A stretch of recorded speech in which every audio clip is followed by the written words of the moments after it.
नमस्कार, खरा सौदा में आपका स्वागत है। आपके साथ मैं हूं मानसी दवे। भारतीय बाजार के लिए वैसे हफ्ते का आखिरी कारोबारी सत्र है, लेकिन इसके बावजूद हम देखें एशियाई बाजार से अच्छी शुरुआत। अमेरिकी बाजार 2 दिन की गिरावट के बाद शुरुआत अच्छी दिखाते हुए। चलिए समझते हैं आज की शुरुआत ट्रेडर स्क्रीन पर कैसी नजर आ रही है। अजय हमारे साथ जुड़ गए। गुड मॉर्निंग अजय, बताएं आज का ट्रेड सेटअप कैसा नजर आ रहा है?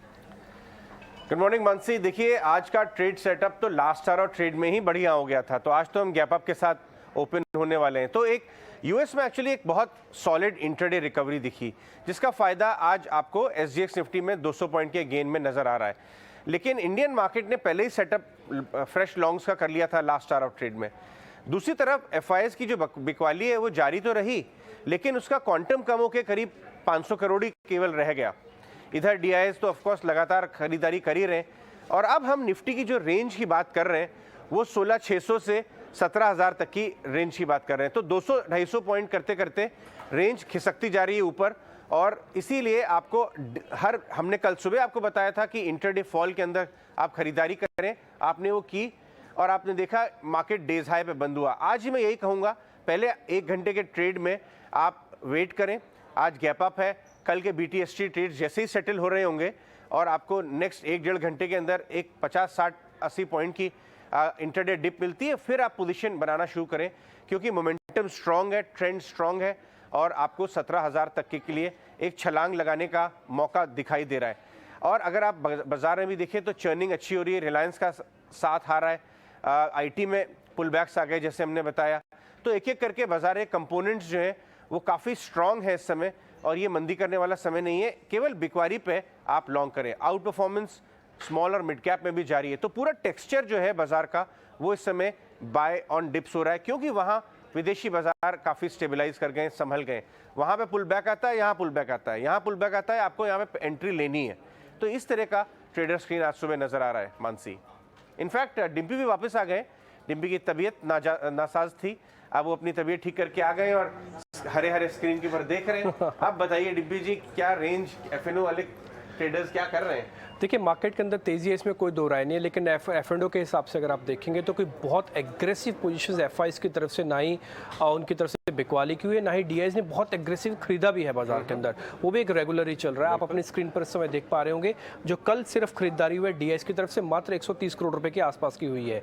तो एग्रेशन तो नहीं है, बट हाँ लेवल्स के अंदर आप देख रहे हैं, क्योंकि शॉर्ट कवरिंग के बाद ताज़ा खरीदारी हुई है। एक कैचअप रैली जिसको हम टिपिकली मार्केट्स में बोलते हैं, वो आपको दिख रही है। आप इंडेक्स फ्यूचर्स का जो आंकड़ा देख पा रहे होंगे, ये सबसे इंपॉर्टेंट है, क्योंकि इंडेक्स ऑप्शन के अंदर जो ट्रेड हो रहा है वो काफी एग्रेसिवली हो रहा है। और आप देखेंगे भी तो खासकर जो कॉल्स हैं वो तो 100%, 150% का रिटर्न इंट्राडे में भी दे रही हैं। आज भी गैप में आप वही देखेंगे, 100% तक का रिटर्न आपको मिलेगा। आगे मैं चलता हूँ, निफ्टी पे आ जाता हूँ। 2-2.25 लाख का करीब 2 ओपन इंटरेस्ट अभी भी खड़ा हुआ है और करीब 3.5% का एडिशन इसके अंदर हुआ है। इसका मतलब है खरीदारी तो हुई है, लेकिन बहुत एग्रेसिव खरीदारी अभी भी नहीं हुई है। संभल के कॉशियस थोड़ा, क्योंकि रुक के है, क्योंकि पेटे इतने हैं कि अब धीरे धीरे करके चलना पड़ रहा है। एक और इंपॉर्टेंट ऑब्जर्वेशन हमारा ये है कि अगर आप इस समय रेजिस्टेंस देखेंगे ना, वो 16,800 हमने अभी रखा और सपोर्ट 16,400 का है, क्योंकि विक्स अभी भी है 20 के ऊपर का, इसलिए वॉलेटिलिटी रहेगी। एक अगला जो पॉइंट आप देख पा रहे हैं ना, ये एसएमए लेवल हमने आज जानबूझ के डाले हैं, क्योंकि यहीं पे आके आपका 50 दिन का एवरेज आके हिट करेगा आज, जो कि 16,885 आप देख पा रहे हैं। ये हिटिंग रेंज है। आज इसके ऊपर की क्लोजिंग बहुत अच्छी, इसके नीचे की क्लोजिंग अभी खुश होने की बात नहीं है। तो आज का ये एसएमए लेवल बहुत इंपॉर्टेंट होगा। खैर, अभी आप बैंक निफ्टी का डाटा अपनी स्क्रीन पर देख पा रहे हैं। 2.2% का एडिशन यहाँ पर भी है। निफ्टी के मुकाबले बैंक निफ्टी ने कल भी थोड़ा लेगार्ड था, आज भी शायद लेगार्ड ही रहेगा। आज थोड़ा सा ध्यान इसमें रखना होगा। इसका 50 दिन का एवरेज है 35,794। अगर ये पार हो जाएगा, इसके ऊपर की क्लोजिंग मिल जाती है, तो फिर आप बहुत अच्छे से आप इसको आज की क्लोजिंग अच्छी मानेगा। आते हैं सीधा विक्स पे, आप पीसीआर पे। पीसीआर चेक इसलिए हम करते हैं ताकि हम ये पता कर पाए कि पुट कितनी खड़ी है और कॉल कितनी खड़ी हुई है, यानी कि फाइट कैसे चल रही है। तो अगर वो उस हिसाब से अगर आप देख रहे हैं तो निफ्टी का पीसीआर थोड़ा सा स्लाइटली महंगा हुआ है because of Reliance. Otherwise bank Nifty अभी भी आपके 1 के नीचे है, 20 का विक्स है अभी भी। आपका 200 पॉइंट की वॉलिडिटी के लिए आप तैयार रहिएगा।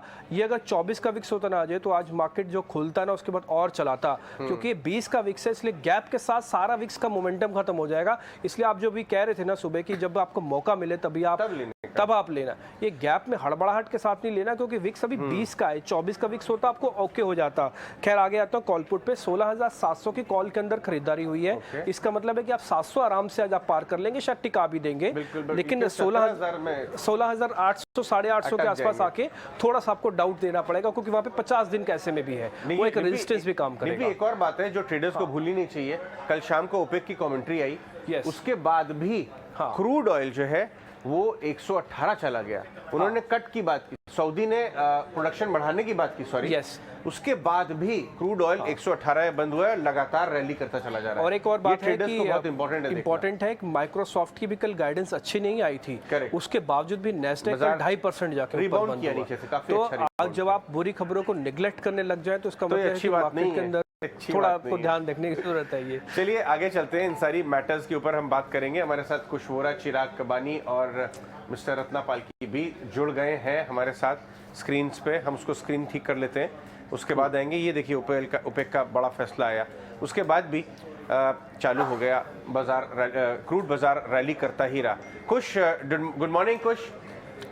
बाजार तो काफ़ी अच्छा नज़र आ रहा है और सारी नेगेटिव्स को इग्नोर करता जा रहा है। जैसे डीएमपी हम बात कर रहे थे, क्रूड का रिबाउंड जारी है, इग्नोर कर रहा है। कमेंट्री माइक्रोसॉफ्ट की नेगेटिव आई, इग्नोर कर गया, वहाँ भी बाजार चल गया। ओवरसोल्ड था क्या बहुत ज़्यादा? क्या लेवल्स देखते हैं आप? जी हाँ, first up very good morning to you सारे पैनलिस्ट और आपके सारे दर्शकों को very good morning. And indeed it looks like a good morning, green है सारे स्क्रीन पे, तो शुरुआत तो एटलीस्ट अच्छी ही होगी। बट देखिए, यही कोई एक अंडरटोन हम पिछले कुछ दिनों से देख भी रहे थे कि इवन इफ मार्केट्स गिर रहे थे, एडवांस डिक्लाइन रेशियोज अच्छे थे, ब्रेड्थ अच्छी थी, जो सेक्टर्स जैसे आईटी हैं परफॉर्म करने चाहिए थे, इन्होंने भी एक स्पर्ट दिखाया। तो ये एक डेफिनेटली एनकरेजिंग साइन था, अंडरटोन पॉजिटिव थी। और हम अगर ऑप्शंस डेटा के हिसाब से बात करें तो हम पहले भी यही बात करते थे कि 16,600 16,700 पे कंजेशन था कॉल का, वो शिफ्ट होकर 16,800 और 17,000 हो गया था। एक्सपायरी के चलते पिछले 2 दिन से इंडेक्स में दबाव था, लेकिन अंडरटोन पॉजिटिव थी। आज हमें उसका कंफर्मेशन मिल रहा है। अब अच्छी बात एक ये है, जब हम कुछ डेटा एनालिसिस कर रहे थे in large caps and Nifty and bank Nifty also, उसमें एक अच्छी बात यह है कि ये जो राइज आया है, हमने एक 3 दिन का बहुत अच्छा स्पर्ट देखा, फिर मार्केट्स 2 दिन जरा थमे, जरा संभले और फिर राइज कर रहे हैं। अगर ये वन वे रैली होती 17,000 तक तो ये ज्यादा कंसर्न का विषय हो जाता, लेकिन मार्केट्स ने पॉज लिया। जिन्होंने शॉर्ट पोजीशंस बनाई होंगी उन्हें निकलने का टाइम दिया, जिन्होंने कॉल हायर लेवल्स पे राइट किए हैं उन्हें अपने कॉल पोजीशंस जो है उन्हें हायर स्ट्राइक्स पे शिफ्ट करने का टाइम दिया है। ये बहुत ही अच्छा साइन है। अक्यूमुलेशन के लिए भी आपको समय मिल रहा है, और अगर आप अपनी पोजीशन शिफ्ट करना चाहते हैं तो उसका भी आपको बिल्कुल समय मिल रहा है। ये मार्केट्स के लिए एनकरेजिंग है, वरना हायर लेवल्स पे सेलिंग प्रेशर और स्ट्रॉन्ग आता। लेकिन जिस तरीके का आज हम सेटअप देख रहे हैं उस हिसाब से देखिए 16,800 के पास हम खुल ही रहे हैं, जो टेक्निकली भी एक स्ट्रॉन्ग रेजिस्टेंस जोन है। प्लस 16,800 पे जैसा मैंने अभी बताया कॉल बेस भी काफी स्ट्रॉन्ग है। तो हो सकता है कि निफ्टी में आज आपको फॉलो थ्रू बाइंग शायद ना मिले, फ्राइडे भी है, वो भी एक इफेक्ट रहेगा जो विल कम इनटू प्ले। तो हो सकता है कि निफ्टी इंडेक्स पे पर से आपको फॉलो थ्रू बाइंग ना मिले, लेकिन बैंक निफ्टी पे और स्टॉक्स में बहुत सारा एक्शन होगा। जैसे अगर मैं कुछ स्टॉक्स की बात करूं, कैनरा बैंक, अशोक लेलैंड, ये सारे कुछ ऐसे स्टॉक्स थे जो अपने मल्टी मंथ रेजिस्टेंस लेवल्स के पास ट्रेड कर रहे थे और डेरिवेटिव डेटा में भी अपने रेजिस्टेंस के पास थे, बट पिछले 2 दिन से उन लेवल्स को क्रॉस करके सस्टेन कर रहे हैं और अपवर्ड्स कॉल इनमें बेस शिफ्ट हुआ है। तो ये बहुत ही एनकरेजिंग साइन है। अगर मैं कॉल्स की बात करूं तो देखिए निफ्टी में फिलहाल होल्ड का कॉल है, 17,000 का रेजिस्टेंस होगा, 16,500 का सपोर्ट। बैंक निफ्टी में there could be some follow through buying left, जो 36,200 के जोन्स है वहां तक जा सकता है। जो इसका स्टॉप लॉस है ये मैं कल की क्लोजिंग के हिसाब से दूंगा 35,600 का, बट आप जहां से बाय करें वहां से 100-150 पॉइंट का स्टॉप लॉस लगा के चलें, टारगेट 36,200 का लेके चलें। ओके, तो चलिए खुश की तरफ से पॉजिटिव स्टार्ट के संकेत यहाँ पर नजर आ रहे हैं। इनफैक्ट निफ्टी पर होल्ड की राय, 17,000 के रेजिस्टेंस, 16,500 के सपोर्ट यहाँ पर। वहीं बैंक निफ्टी की अगर बात करें 36,200 के लेवल्स है जिससे आपको वॉच आउट करना चाहिए। हमारे साथ प्रशांत सावंत भी जुड़ गए, उनसे बात करते हैं। प्रशांत, गुड मॉर्निंग।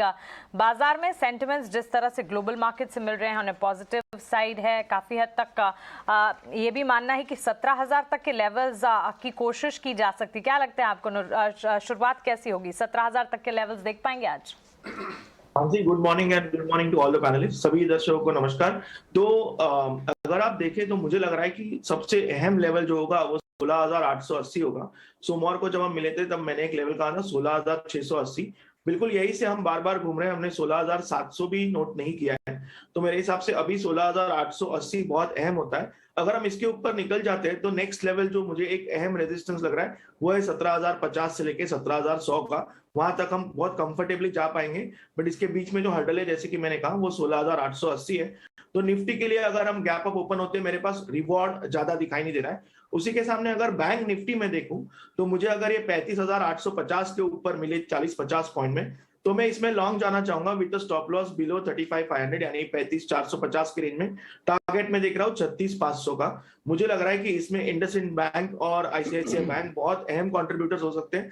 तो बैंक निफ्टी पे मेरा ध्यान ज्यादा होगा। मुझे लग रहा है यहाँ पे 700-800 पॉइंट की मूव हमें मिल सकती है अगले 1 से 2 दिनों में। तो ये मेरा बाय लिस्ट में होगा, निफ्टी मेरा होल्ड लिस्ट में होगा। और जब हम स्टॉक स्पेसिफिक बात करेंगे तब मैं डेफिनेटली और डिटेल में बात करूंगा मिड एंड स्मॉल कैप्स के बारे में भी। चिराग के पास जाते हैं, बात करते हैं लेवल्स की। चिराग, आज निफ्टी बैंक निफ्टी कैसे ट्रेड करनी चाहिए आपके हिसाब से? Good morning to everyone. तो जैसे कि एसजीएक्स निफ्टी इंडिकेट कर रहा है कि गैप अप ओपन होने वाला है, ये गैप ओपन के समय ही बाई नहीं करना चाहिए, अवॉइड करना चाहिए बाई। अगर एक पुल बैक आता है 16,730 के जोन के आसपास तो लॉन्ग एंटर करने चाहिए। स्टॉप लॉस रहेगा 16,650 का और फर्स्ट टारगेट में देखूंगा वो है 16,880 टू 16,920।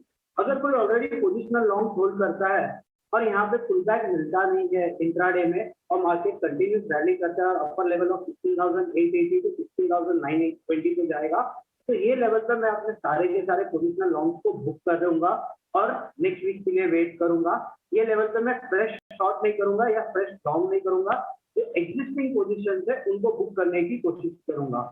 सेकेंड, बैंक निफ्टी एकदम स्ट्रॉन्ग है। आज शायद जब गैप अप ओपन होगा तो it will confirm again a pole and flat pattern breakout, जिसका टारगेट आ रहा है 36,800 का। तो अगर गैप अप ओपनिंग होता है 35,900 टू 36,000 के जोन पे तो 1% का स्टॉप लॉस लगा के लॉन्ग कर सकते हैं इसमें। मुझे नेक्स्ट टारगेट इसमें 36,800 का लग रहा है। जब इंडेक्स की बात करें तो एक इंपॉर्टेंट इंडेक्स है एफएमसीजी इंडेक्स, इस पे भी ध्यान देना चाहिए। जो 33,600 के लेवल्स पर ट्रेड कर रहा है उसमें एक major inverted head and shoulder breakout आ रहा है। ये इंडेक्स नेक्स्ट 7 to 8% की मूव दे सकता है यहाँ। ओके, तो चलिए ये राय फिलहाल मिलती हुई चिराग की तरफ से यहाँ पर रेकमेंडेशन इंडेक्स पर। इस बीच हमारे साथ गौरव रत्नपारखी भी जुड़े हैं, उनसे बात करते हैं। गौरव, गुड मॉर्निंग, स्वागत है आपका ET Now स्वदेश पर। बाजार में सेंटिमेंट्स जहां दिख रहे हैं, हम देख रहे हैं निफ्टी बैंक निफ्टी के मुकाबले स्ट्रेंथ ज्यादा दिखा रहा है। 16,700 के कॉल्स में हम ताजा खरीदारी भी देख रहे हैं, 16,500 के पुट्स में बिकवाली यहाँ पर नजर आ रही है। आपके हिसाब से आज का ट्रेड सेटअप इंडेक्स पर आपकी राय क्या होगी? Good morning. आई थिंक जैसे कि अजय जी ने फरमाया, बिल्कुल सही फरमाया, ध्यान तो तेजी का ही रखना चाहिए। हम भी अपने क्लाइंट्स को पिछले 2-3 दिनों से बाय ऑन डिप्स की ही सलाह दे रहे थे। बेसिकली अगर हम निफ्टी के चार्ट की बात करें तो 16,400 16,700 का एक कंसोलिडेशन, ब्रीफ कंसोलिडेशन हमने देखा है, जिसके साथ निफ्टी ने काफी सारे स्ट्रॉन्ग सपोर्ट्स को टेस्ट कर लिया है। अर्ली चार्ट पे 40 आवर एक्सपोनेंशियल मूविंग एवरेज और अर्ली लोअर बोलिंगर बैंड का एक सपोर्ट जोन बना था, जहां पे निफ्टी ने पिछले 2 दिनों में एक बेस बना लिया है और वहां से ये फ्रेश मूव स्टार्ट हो रही है। साथ ही साथ अगर हम डेली चार्ट देखें तो रिसेंटली एक फॉलिंग ट्रेंड लाइन क्रॉस हो चुकी थी और जो कि पिछले 2 दिनों से एज अ सपोर्ट एक्ट कर रही थी as per the principle of role reversal. और उसी ट्रेंड लाइन पे कल के सेशन में निफ्टी ने एक एनगल्फिंग बुल कैंडल बना लिया है डेली चार्ट पे। सो ये सारे ऑब्जर्वेशंस दिखाते हैं कि बुल्स प्रिपेयर्ड है fresh move on the upside. So ये ब्रेकआउट आज आने की संभावना है। गैप अप ओपनिंग के साथ हम अपर एंड ऑफ द रेंज यानी कि 16,700 क्रॉस कर सकते हैं। तो मेरा मानना है आने वाले समय में निफ्टी 17,000 तक जा सकता है, जो कि अराउंड 61.8% रिट्रेसमेंट है अप्रैल टू मई डिक्लाइन का। साथ ही साथ 20 वीक मूविंग एवरेज भी अराउंड 17,000 है। सो वो मेरा टारगेट रहेगा 17,000 का। अराउंड 16,750 के आसपास बाइंग की सलाह होगी with stop loss of 16,600 and target will be 17,000। और बैंक निफ्टी के केस में अगर हम देखें तो 35,500 35,300 का स्ट्रॉन्ग सपोर्ट जोन था, जहां पे बैंक निफ्टी ने बेस बनाया है। अर्ली चार्ट पे similar to Nifty 40 hour exponential moving average और अर्ली लोअर बोलिंगर बैंड का सपोर्ट था, जहां पे बैंक निफ्टी ने एक बेस ट्रायंगल बनाया है और वहां से अब ब्रेकआउट आ रहा है। पिछले सेशन में बैंक निफ्टी ने एक इनसाइड बार बनाया था डेली चार्ट पे, सो उसका भी आज ब्रेकआउट आ सकता है।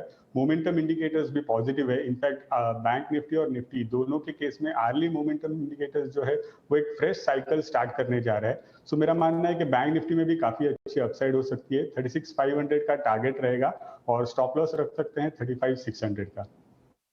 ठीक है, 36,500 का आपका बैंक निफ्टी का टारगेट आ गया। आप 17,000 का टारगेट हमको गौरव आप बता ही रहे हैं। खैर आज इस चीज़ का भी ध्यान रखना होगा, 16,885 के आसपास 50 दिन का सिंपल मूविंग एवरेज भी आके हिट करेगा मार्केट को। आगे बढ़ते हैं, त्रिमूर्ति शेयर बताने के लिए मेरे साथ सौमित जुड़ चुके हैं। सौमित बताएं आज के 3 ऐसे अहम शेयर जो कि आज सबको ध्यान रखने चाहिए।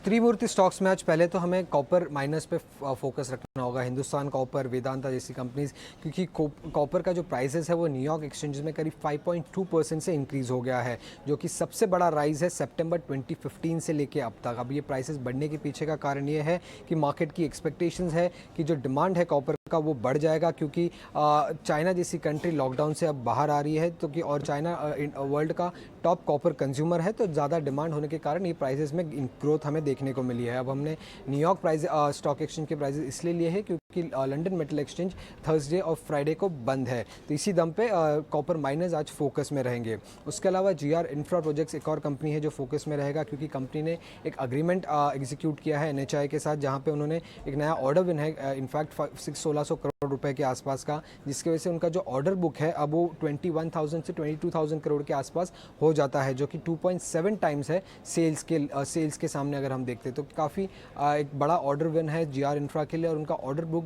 पोजीशनिंग भी अभी काफ़ी स्ट्रांग हो चुका है 2.7 टाइम्स सेल्स के सामने अगर हम देखें तो। और आखिर में प्रूडेंट कॉर्पोरेट, ये स्टॉक फोकस में रहेगा क्योंकि कल ही प्रोमोटर ने करीब 4.25 लाख शेयर्स खरीदे हैं कंपनी में, जो कि करीब 1% स्टेक है। अब ये शेयर्स उन्होंने 596 रुपीज़ के भाव पे कल खरीदे थे। अब ये रिसेंटली लिस्टेड कंपनी है जहाँ पे उन्होंने ऑफर किए थे शेयर 630 रुपीज़ पे। वीक डेब्यू था, करीब 11% का डिक्लाइन हुआ था और अभी भी शेयर्स इशू प्राइस से नीचे ट्रेड कर रहा है, तो ये स्टॉक भी आज के दिन में फोकस में रहेगा क्योंकि कल ही इसमें प्रोमोटर बाइंग दिखी है हमें। इंटरेस्टिंग है, तीनों ऐसे शेयर्स जिस पे आपको ध्यान रखना है। लेकिन कल मार्केट की नज़र से कुमार बिरला के सभी ग्रुप के शेयर्स पे, स्पेशली अल्ट्राटेक पे, जहाँ पे 15,000 करोड़ रुपए का एक्सपेंशन। अजय, रकम तो बहुत बड़ी है। Good morning Dimpy. देखिए रकम तो बड़ी है, लेकिन सीमेंट जो इस समय क्यों ये डिस्कस हो रहा है कि सीमेंट इतना फोकस में, एक तरफ अदानी जी आ रहे हैं, सीमेंट में एक्सपैंड कर रहे हैं, दूसरी तरफ हमने देखा, ये मानसी ने बताया, बहुत सारे छोटे सीमेंट बायआउट कैंडिडेट्स हैं, वहां पे बिरला जी आते हैं और वो 30-40% का एक कैपेसिटी हाइक अनाउंस करते हैं। हालांकि 2026 तक है तो सामान्य है कि हर साल 8-9% का, लेकिन टाइमिंग इसका सब लोग पूछ रहे हैं कि यार टाइमिंग बहुत इंटरेस्टिंग है।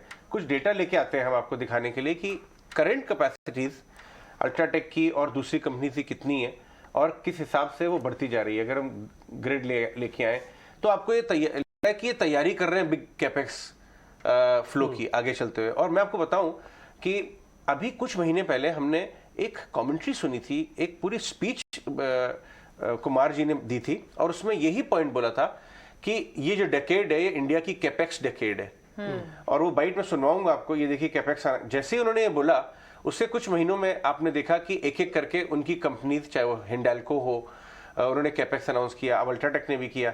ये एक बहुत इंपॉर्टेंट है क्योंकि ऐसा लग रहा है कि ये ग्रुप जो है ना एक रिबूट मोड में बड़े बड़े कैपेक्स अनाउंस कर रहा है और बहुत ज्यादा स्पीड इसमें आ गई। अजय, ऐसा तो नहीं है जैसे कि पहले अंबानी ग्रुप चला, अडानी ग्रुप चला, उसके बाद फिर बोला जाता है कि महिंद्रा ग्रुप का M&M चल गया, बिल्कुल, अब बिरला ग्रुप है जो इसको काफी अंडर वैल्यूड समझा जाता था कि ये बड़ा बात आपने ग्रुप बहुत है अच्छी बोली कि अब चौथा ग्रुप है अपने आप में, वो भी प्रूव करना चाहेगा। तो मार्केट के अंदर अब डुओपोली नहीं बल्कि ओलिगोपोली वाला ये जो अंडर वैल्यूड वाला पॉइंट बोला ना डिम्पी, आपने बहुत बढ़िया बात पकड़ी है। ये ग्रुप के कई स्टॉक्स काफी टाइम तक अंडर वैल्यूड थे अपने रीजंस की वजह से, लेकिन अंडर वैल्यूड थे। और जैसे ही साइकिल चेंज हुआ, जैसे हिंडाल्को फॉर दैट मैटर, उन्होंने बोला कि हम अपनी कैपेसिटी, हम अपने कैपिटल एलोकेशन को सुधारेंगे। एक वन साइडेड रैली सब में आने लगी। और मैं इनफैक्ट चिराग गौरव के साथ इनके एक एक स्टॉक डिस्कस भी करूंगा। एक बार आपको सुनवा देते हैं उनकी एक पुरानी बाइट कि उन्होंने कैपेक्स के ऊपर इतना तवज्जो दी थी, उसके बाद ही एक एक करके कंपनीज, इनकी कंपनीज बड़ा कैपेक्स ऐलान करने लगी। ये सुनवा देते हैं आपको। 2021 will also be remembered as a watershed year, just as 1991 is. be it consolidation of labor laws into a modern labor code or the conviction in fixing legacy issues plaguing sectors like power and telecom. There is a palpable boldness in the government's recent reform initiatives. 2021 is also the year when long-term reforms like GST and the insolvency code came into their own and have started delivering strong outcomes. In some ways, the Indian economy is, I believe, undergoing a set of economic reforms currently, whose effect could be as profound as the effect that the 1991 reforms had on the following decades. चलिए एक बार जो डिम्पी बता रहे थे, एक बार इनके last 1 year graph हम गौरव खुश सब लोगों से प्रशांत सावंत भी जुड़ गए, एक बार चार्ट चेक करते हैं सारे बिरला ग्रुप स्टॉक्स का। शुरुआत करते हैं सेंचुरी से। देखिए नाम तो टेक्सटाइल है बट इसके अंदर पेपर, टेक्सटाइल और रियल एस्टेट भी है, जो आजकल लोअर परेल में क्योंकि डिम्पी शिफ्ट हो गए तो उन्हें सामने दिखता है सेंचुरी हाउस, करेक्ट? बिल्कुल दिखता भी, कॉर्नर प्लॉट, इतनी बड़ी जगह। एग्जैक्टली। और वहां पे कल हम डिस्कस भी कर रहे थे, कल डिस्कस कर रहे थे।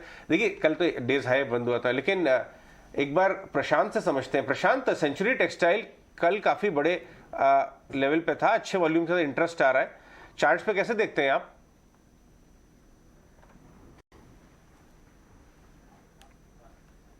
प्रशांत अपना माइक तो अनम्यूट करिए, आपकी बात ही नहीं पहुंच रही है हम तक। जी वेरी सॉरी अजय जी। तो ये one of my favourite counters है और बहुत अच्छी रैली दे चुका है। मुझे लग रहा है ये स्टार्ट ऑफ रैली है, बट हमें बीच में नहीं बाइंग करनी चाहिए। अभी ये करीबन 870 की रेंज में चल रहा है। अगर मुझे ये 855-60 के रेंज में मिल जाता है तो डेफिनेटली मैं इसमें एक लॉन्ग करूंगा। मेरा पोजिशनल स्टॉप लॉस इसको होगा 830 का, और मैं टारगेट इसमें देख रहा हूँ कम से कम 960 से लेकर 975 का। रिस्क रिवॉर्ड के हिसाब से, मोमेंटम के हिसाब से, volume, price, everything is in sync. ये स्टॉक मुझे बहुत अच्छा लग रहा है। टेक्सटाइल का मूवमेंट आप देख पा रहे हैं, प्रशांत आपको बता भी रहे हैं कि एक्चुअली अब इस शेयर के अंदर क्या करना है। लेकिन अजय, आपको नहीं लगता कि पूरे आदित्य बिरला ग्रुप के अंदर वोडाफोन आइडिया कहीं ऐसा कुछ है कि वो एक दुखती रत रह गई? ये तो आपने, वो शायद एक ऐसी चीज रहेगी जहां से ये अच्छा नहीं, बहुत अच्छा नहीं कर पाया। नहीं देखिए ऐसा है, ये आपने बहुत प्यारी बात बोली है। इनफैक्ट ट्रेडर फ्रेंड्स हमारे और सारे हमारे पैनलिस्ट भी कहेंगे कि इसमें जितना इंटरेस्ट है ना ट्रेडर का, छोटे इन्वेस्टर का, शायद बाकी सब में नहीं है। लेकिन और कमेंट्री बहुत आती रहती है, लेकिन ये मामला बहुत कॉम्प्लिकेटेड हो गया है अभी। 5G भी आ रहा है, इधर पैसे की जरूरत है, लगातार बातचीत चल रही है उनकी बड़े इन्वेस्टर्स से।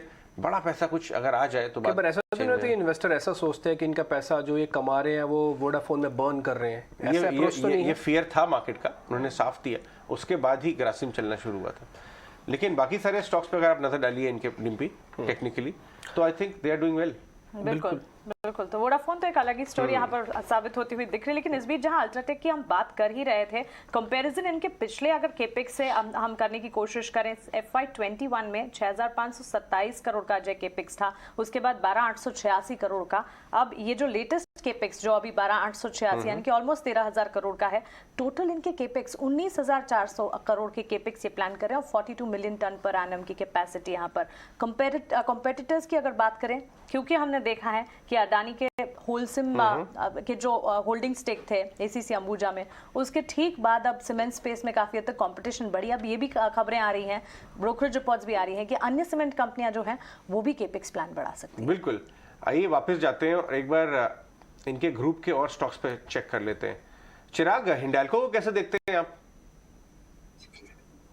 सारे के सारे मेटल स्टॉक्स वीक है। अभी जब ओवरऑल मार्केट बाउंस हो रहा है तो इनमें एक पॉज आया है, फॉल रुक गया है। ये ओवरऑल लार्जर ट्रेंड इन दी मार्केट बुलिश हो चुका है, तो शायद ये डेड कैट बाउंस दे सकता है अप टू 440 450 के लेवल। अगर मेरे को वो लेवल्स मिलते हैं तो मैं इसको शॉर्ट करने को ही देखूंगा for a target of 365 in the medium term, short to medium term. चलिए अब स्टॉक स्पेसिफिक रिकमेंडेशन एक एक कर एक्सपर्ट्स की समझ लेते हैं। कुश, टू स्टार्ट विथ यू, बताएं आप स्टॉक्स कौन से सुझा रहे हैं? कॉल ऑफ द डे के साथ शुरुआत कीजिए। जी हाँ, 3 स्टॉक पिक्स हैं। पहला है from the financial and NBFC space, और ये मेरा कॉल ऑफ द डे भी रहेगा। ये है चोलामंडलम फाइनेंस। बहुत ही अच्छा स्ट्रक्चर है इसका, काफी समय से इस स्टॉक में हम एक रिबाउंड आते हुए देख रहे हैं। जो अभी डिप आई थी रिसेंटली पूरे एनबीएफसी स्पेस में, उसमें भी इस स्टॉक ने अपने 200 डे मूविंग एवरेज को बहुत ही अच्छी तरह से रिस्पेक्ट किया है और वहां से बाउंस किया है। और अब जो हमने पिछले एक हफ्ते में इसका मूवमेंट देखा है, उसमें इस स्टॉक के जो एवरेजेस हैं, सारे ही आप एवरेजेस ले लीजिए, उसके ऊपर ही स्टॉक ट्रेड कर रहा है। अगर डेरिवेटिव डेटा देखें तो भी 650 660 के जो जोन्स हैं, यहाँ पे एक अच्छा पुट बेस बन रहा है। 700 प्लस के जो जोन्स हैं, यहाँ पे एक कॉल कंजेशन है, but that is still about good 3 to 4% from here. तो Cholamandalam investments will remain my first pick. ये कॉल ऑफ द डे भी है। यहाँ 700 के टारगेट्स के लिए बाई कर सकते हैं, और यहाँ स्टॉप लॉस जो है वो 670 का लगा के चलिए। My second pick is from the IT space. देखिए ऑलरेडी काफी फॉल के बाद हमने एक बेस फॉर्मेशन के साथ स्टॉक्स को रिबाउंड करते हुए देखा है। एंड जिस तरह से होता है कि जब रैली शुरू होती है तो पहले लार्ज कैप्स ही चलते हैं, और वो हमने होते हुए भी देखा है। So TCS is one of my top picks, but आज मैं एक दूसरे स्टॉक के साथ जाना चाहूंगा, विच इज इन्फोसिस। इस स्टॉक में हमने जो इसका 20 डे मूविंग एवरेज है, इसके पास ही ट्रेड करा था। कल इसके ऊपर की क्लोजिंग दी है, which is very encouraging. Infosys रहेगा मेरा सेकंड पिक। यहाँ 1560 का टारगेट और 1480 का स्टॉप लॉस लेके चल सकते हैं। जो मेरा तीसरा पिक है, that is from the automotive space, Ashok Leyland. ये स्टॉक देखिए काफी समय से हमारे रेडार पे था, 140 के टारगेट्स के साथ सजेस्ट भी किया था, लेकिन वहां पे बहुत स्ट्रॉन्ग कॉल कंजेशन था इसमें। जो मैं ओपनिंग कमेंट्री में बात कर रहा था कि काफी स्टॉक्स ऐसे हैं जिनमें एक कॉल कंजेशन हमें स्ट्राइक प्राइस पे दिख रहा था। This is one of them. लेकिन पिछले 2 दिन से स्टॉक ने ना ही 140 के ऊपर ट्रेड किया है, बट कंफर्टेबली सस्टेन भी किया है, और वहां से एक फर्दर मोमेंटम भी आते हुए देखा है। So now from here the stock is actually gearing up for a much higher target of even 165। लेकिन इमीडिएट बेसिस पे इसे 150 के टारगेट्स के लिए प्ले किया जा सकता है। और यहाँ स्टॉप लॉस जो है, जो इसका प्रीवियस रेजिस्टेंस लेवल है 140, उसको आप स्टॉप लॉस मान के चलिए। तो चलिए 3 स्टॉक्स यहाँ पर चोला इन्वेस्ट जो कि कॉल ऑफ द डे के तौर पर, वहीं आईटी प्लेस है इन्फोसिस। मानसी, ये ब्रेकआउट कैंडिडेट भी हो सकता है सर के लिए, Definitely. इसलिए इन्होंने आज कॉल ऑफ द डे भी डाला है। 700 रुपए का टारगेट है, जिस जगह बंद हुआ है ब्रेकआउट कैंडिडेट है। Call of the day Chola invest. आप दूसरे शेयर बता रहे थे। 1.25% की तेजी, 700 तक के टारगेट, 679 की कल की क्लोजिंग है। अशोक लेलैंड, इन्फोसिस और चोला इन्वेस्ट, 3 कॉल्स यहाँ पर कुछ की तरफ से। चिराग, आपकी राय आज के लिए, स्टॉक स्पेसिफिक रिकमेंडेशंस अपने बताएं। शुरुआत कॉल ऑफ द डे के साथ कीजिए। शुरुआत अगर कॉल ऑफ द डे के साथ करना है तो कैनरा बैंक मेरा कॉल ऑफ द डे रहेगा। कैनरा बैंक ने एक अच्छा सा बेस बनाया, triple bottom around the range of 187 and next simple से न्यू अपसाइड स्टार्ट किया है। तो मुझे लग रहा है कि शॉर्ट टर्म में कैनरा बैंक 220 225 के लेवल्स तक जा सकता है। तो इसमें लॉन्ग पोजीशन क्रिएट कर सकते हैं। फर्स्ट टारगेट रहेगा मेरा 216 का, सेकेंड टारगेट रहेगा 222 का। ये फिलहाल जो मैं कैनरा बैंक में लेवल दे रहा हूँ वो फ्यूचर लेवल्स है। कैश से वो 6.5 रुपीज डिस्काउंट में ट्रेड करता है। तो फ्यूचर्स में 202 का स्टॉप लॉस लगा के पोजीशन होल्ड करके 216 to 220 के लेवल के लिए ट्रेड कर सकते हैं। ये मेरा कॉल ऑफ द डे रहेगा। सेकंड मेरा बाय कॉल है इन्फोसिस पे। इन्फोसिस ने 1500 के ऊपर कल क्लोज किया है, इंपॉर्टेंट रेजिस्टेंस को क्रॉस किया है, जहाँ पे मैक्सिमम ओपन इंटरेस्ट भी था। तो मुझे लग रहा है कि अभी यहाँ पे कॉल जिन्होंने कॉल राइटिंग की है 1500 के लेवल पे, उनकी शॉर्ट कवरिंग अच्छे से आ सकती है। तो 1490 के स्टॉप लॉस से मैं इन्फोसिस बाय करूंगा। मेरा टारगेट रहेगा 1635 में। सेकेंड थर्ड बाय कॉल है टीसीएस पे। टीसीएस 3400 के लेवल पे लास्ट 3 डेज से सस्टेन करा था, और कल क्लोजिंग टाइम पे उसने डे हाई पे क्लोज करके 3 डे हाई के ऊपर क्लोज दिया। तो मैं इसमें लॉन्ग करूंगा। 3380 के स्टॉप लॉस से टारगेट रहेगा 3530। ओके ठीक है, इन्फोसिस तो मैच कर गई। खुश के साथ कॉल। टीसीएस से एक नया ट्रेड है।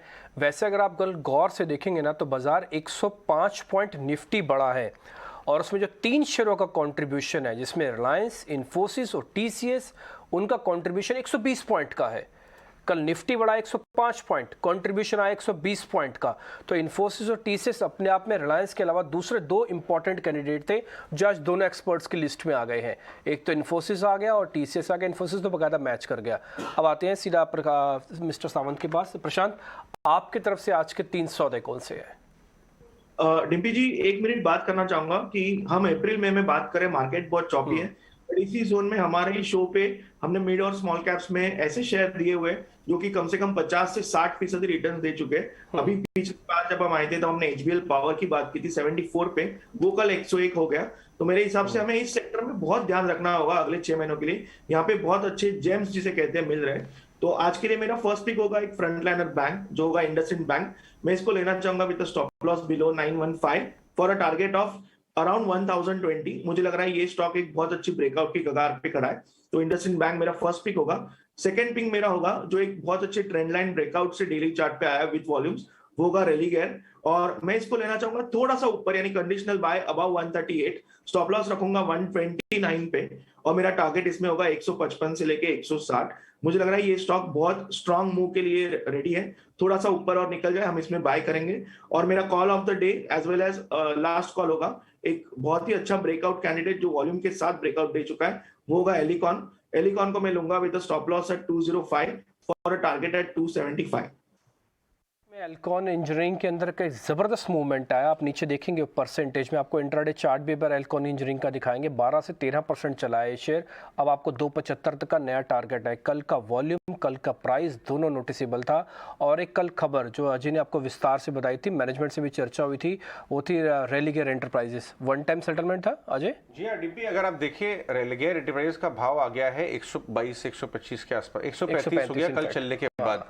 ये भाव जो है आपको 1.5 साल तक यही अटका हुआ था ये, क्योंकि इसके अंदर कुछ इश्यूज आ गए थे, रेगुलेटरी इश्यूज आ गए थे। कल उन्होंने ये सॉल्व किया। इसका 1.5 साल का भाव देखिए, ये तो 195 का टॉप है। क्या पॉसिबिलिटी है कि ये वापस जा सकता है उस तरफ? पॉसिबिलिटी है। कल जो है पुराने मामले सेटल किए और मैनेजमेंट ने आके बताया कि वो हिस्ट्री हो गई है और वो फ्रेश फंड रेजिंग की बात कर रहे हैं कि इन्वेस्टर्स पैसा डालना चाहते हैं। तो इसको आप खबर के तौर पे देखें, नजर पे रखें। ये अब स्टॉक अपने 1-1.5 साल के कंसोलिडेशन से बाहर आने की प्रोबेबिलिटी रखता है और वापस अपने प्रीवियस हाई की तरफ धीरे धीरे मूव करेगा। आइए सुन लेते हैं एक बार मैनेजमेंट ने क्या कहा, उसके बाद इस पर एक बार दोबारा चार्ट्स पर डिस्कस करते हैं। हम लोगों का लेगेसी इशू कई सालों से चल रहा था और ये ज्यादा इम्पैक्ट हमारी एनबीएफसी के ऊपर आया था। बाकी सारी जो हमारी कंपनीज हैं, हेल्थ इंश्योरेंस की, ब्रोकिंग की और हाउसिंग, वो एक अच्छी हेल्थ में थी and they were doing well. उनकी ग्रोथ एंड प्रोग्रेस भी अच्छा था। पर हमारे को ग्रुप की एक्टिविटी के लिए और उसकी प्रोग्रेस के लिए हमारे को एनबीएफसी को भी ठीक करना था, जिसके लिए हम लोग 3 साल से काफी कोशिश कर रहे थे। और वी फाइनली डिसाइडेड, हम लोग एक सेटलमेंट हम लोगों ने प्रपोजल दिया था बैंक्स को, जिन्होंने प्रिंसिपली उसे एग्री किया है, which is subject to their competent authorities approval. और उसके लिए हम लोगों के पास 90 डेज की टाइमलाइन है, जिसको हमें एग्जीक्यूट करना है 90 डेज के अंदर अंदर। उसके लिए हमारे को फंड रेज करना है ताकि हम बैंक्स को समय पे पैसा दे पाएं और इस सेटलमेंट को हम कंप्लीट कर पाएं। And that is the first line of moving in the completing all the other legacy issues. प्रशांत, आपने जो टारगेट दिया रेलिगेयर पे, वो तो शॉर्ट टर्म ट्रेड टारगेट है। अगर थोड़ा लॉन्ग टर्म 6-8 महीना पोजिशनल भी व्यू बताएं, क्या किसके क्या चांसेस हैं ये अपने प्रीवियस हाई की तरफ जा सकता है? जी बिल्कुल, मुझे लग रहा है ये चांसेस है, क्योंकि ये बहुत अच्छा बॉक्स ब्रेकआउट अगर मैं देखूं तो ये कम से कम जो मुझे टारगेट दिखा रहा है वो 180-190 के रेंज में ही दिखा रहा है। तो ऑलमोस्ट वो प्रीवियस हाई के करीब हो रहा है, तो मुझे लग रहा है वो टारगेट आ सकता है। ठीक है, तो 155 वैसे 185 तक का लॉन्ग टर्म टारगेट है, शॉर्ट टर्म में 155 रुपए तक का टारगेट। आपके सामने सब कुछ लिखा हुआ आ रहा है। आगे बढ़ते हैं, गौरव से फटाफट से उनसे ट्रेडिंग कॉल्स भी समझ लेते हैं। गौरव, आप बताइए आपके ट्रेडिंग कॉल्स कौन सी आज की? फर्स्ट पिक रहेगा L&T टेक्नोलॉजीज। बेसिकली बहुत ही बढ़िया सेटअप बना हुआ है इस स्टॉक में। Recently daily falling trend line में से ब्रेकआउट आया है और साथ ही साथ ट्रेंड लाइन को रीटेस्ट भी कर चुका है स्टॉक, और वहां से ये फ्रेश मूव स्टार्ट हो रही है। और कल के सेशन में हम देख सकते हैं कि ये स्टॉक ने अपना 20 day moving average closing basis पे सरपास कर लिया है और आर्ली चार्ट पे बहुत ही बढ़िया inverted head and shoulders pattern बना है, जो कि बुलिश पैटर्न है। Right shoulder of that pattern is getting completed. वो पैटर्न कंप्लीट होने जा रहा है और आज ब्रेकआउट एक्सपेक्ट कर सकते हैं। मोमेंटम इंडिकेटर जो है वो ऑलरेडी बुलिश मोड में है, जो दिखा रहे हैं कि ब्रेकआउट ऑन द कार्ड्स है। सो ये सेटअप काफी अच्छा मुझे लग रहा है L&T टेक्नोलॉजीज में। टारगेट हम देख सकते हैं 3900 का और स्टॉप लॉस रख सकते हैं 3530 का। सेकंड पिक रहेगा L&T फाइनेंस होल्डिंग। इस स्टॉक में भी अगर हम आर्ली चार्ट देखें तो inverted head and shoulders pattern बना है और ब्रेकआउट ऑलरेडी आ चुका है। कल के सेशन में इस स्टॉक ने ब्रेकआउट दिया है। साथ ही साथ इसमें हम देख सकते हैं कि मोमेंटम इंडिकेटर्स जो है वो फ्रेश साइकिल स्टार्ट कर रहे हैं ऊपर की तौर पे। आर्ली चार्ट में एक अच्छा कंसोलिडेशन में से भी ब्रेकआउट आ रहा है। सो मेरा मानना है कि मोमेंटम आने वाले समय में कंटिन्यू रह सकता है L&T फाइनेंस होल्डिंग में, और टारगेट रहेगा 86 का और स्टॉप लॉस रख सकते हैं 76 का। और थर्ड पिक रहेगा अशोक लेलैंड। बेसिकली स्टॉक में अगर हम देखें तो एक कंसोलिडेशन हो रहा था पिछले 5 to 6 सेशंस में, जिसके चलते आर्ली चार्ट पे एक रनिंग ट्रायंगुलर पैटर्न बना था और जिस पैटर्न में से कल के सेशन में ही स्टॉक ने फ्रेश ब्रेकआउट दिया है। वेव स्ट्रक्चर की अगर हम बात करें तो ये ट्रायंगुलर पैटर्न 4th वेव में बना था और अब 5th वेव यानी कि नेक्स्ट लेग स्टार्ट हो रहा है। सो काफी अच्छा सेटअप है। टारगेट रहेगा 155 का और स्टॉप लॉस रहेगा 140 का। स्टॉक आपसे डिस्कस करना चाहेंगे दीपक नाइट्राइट।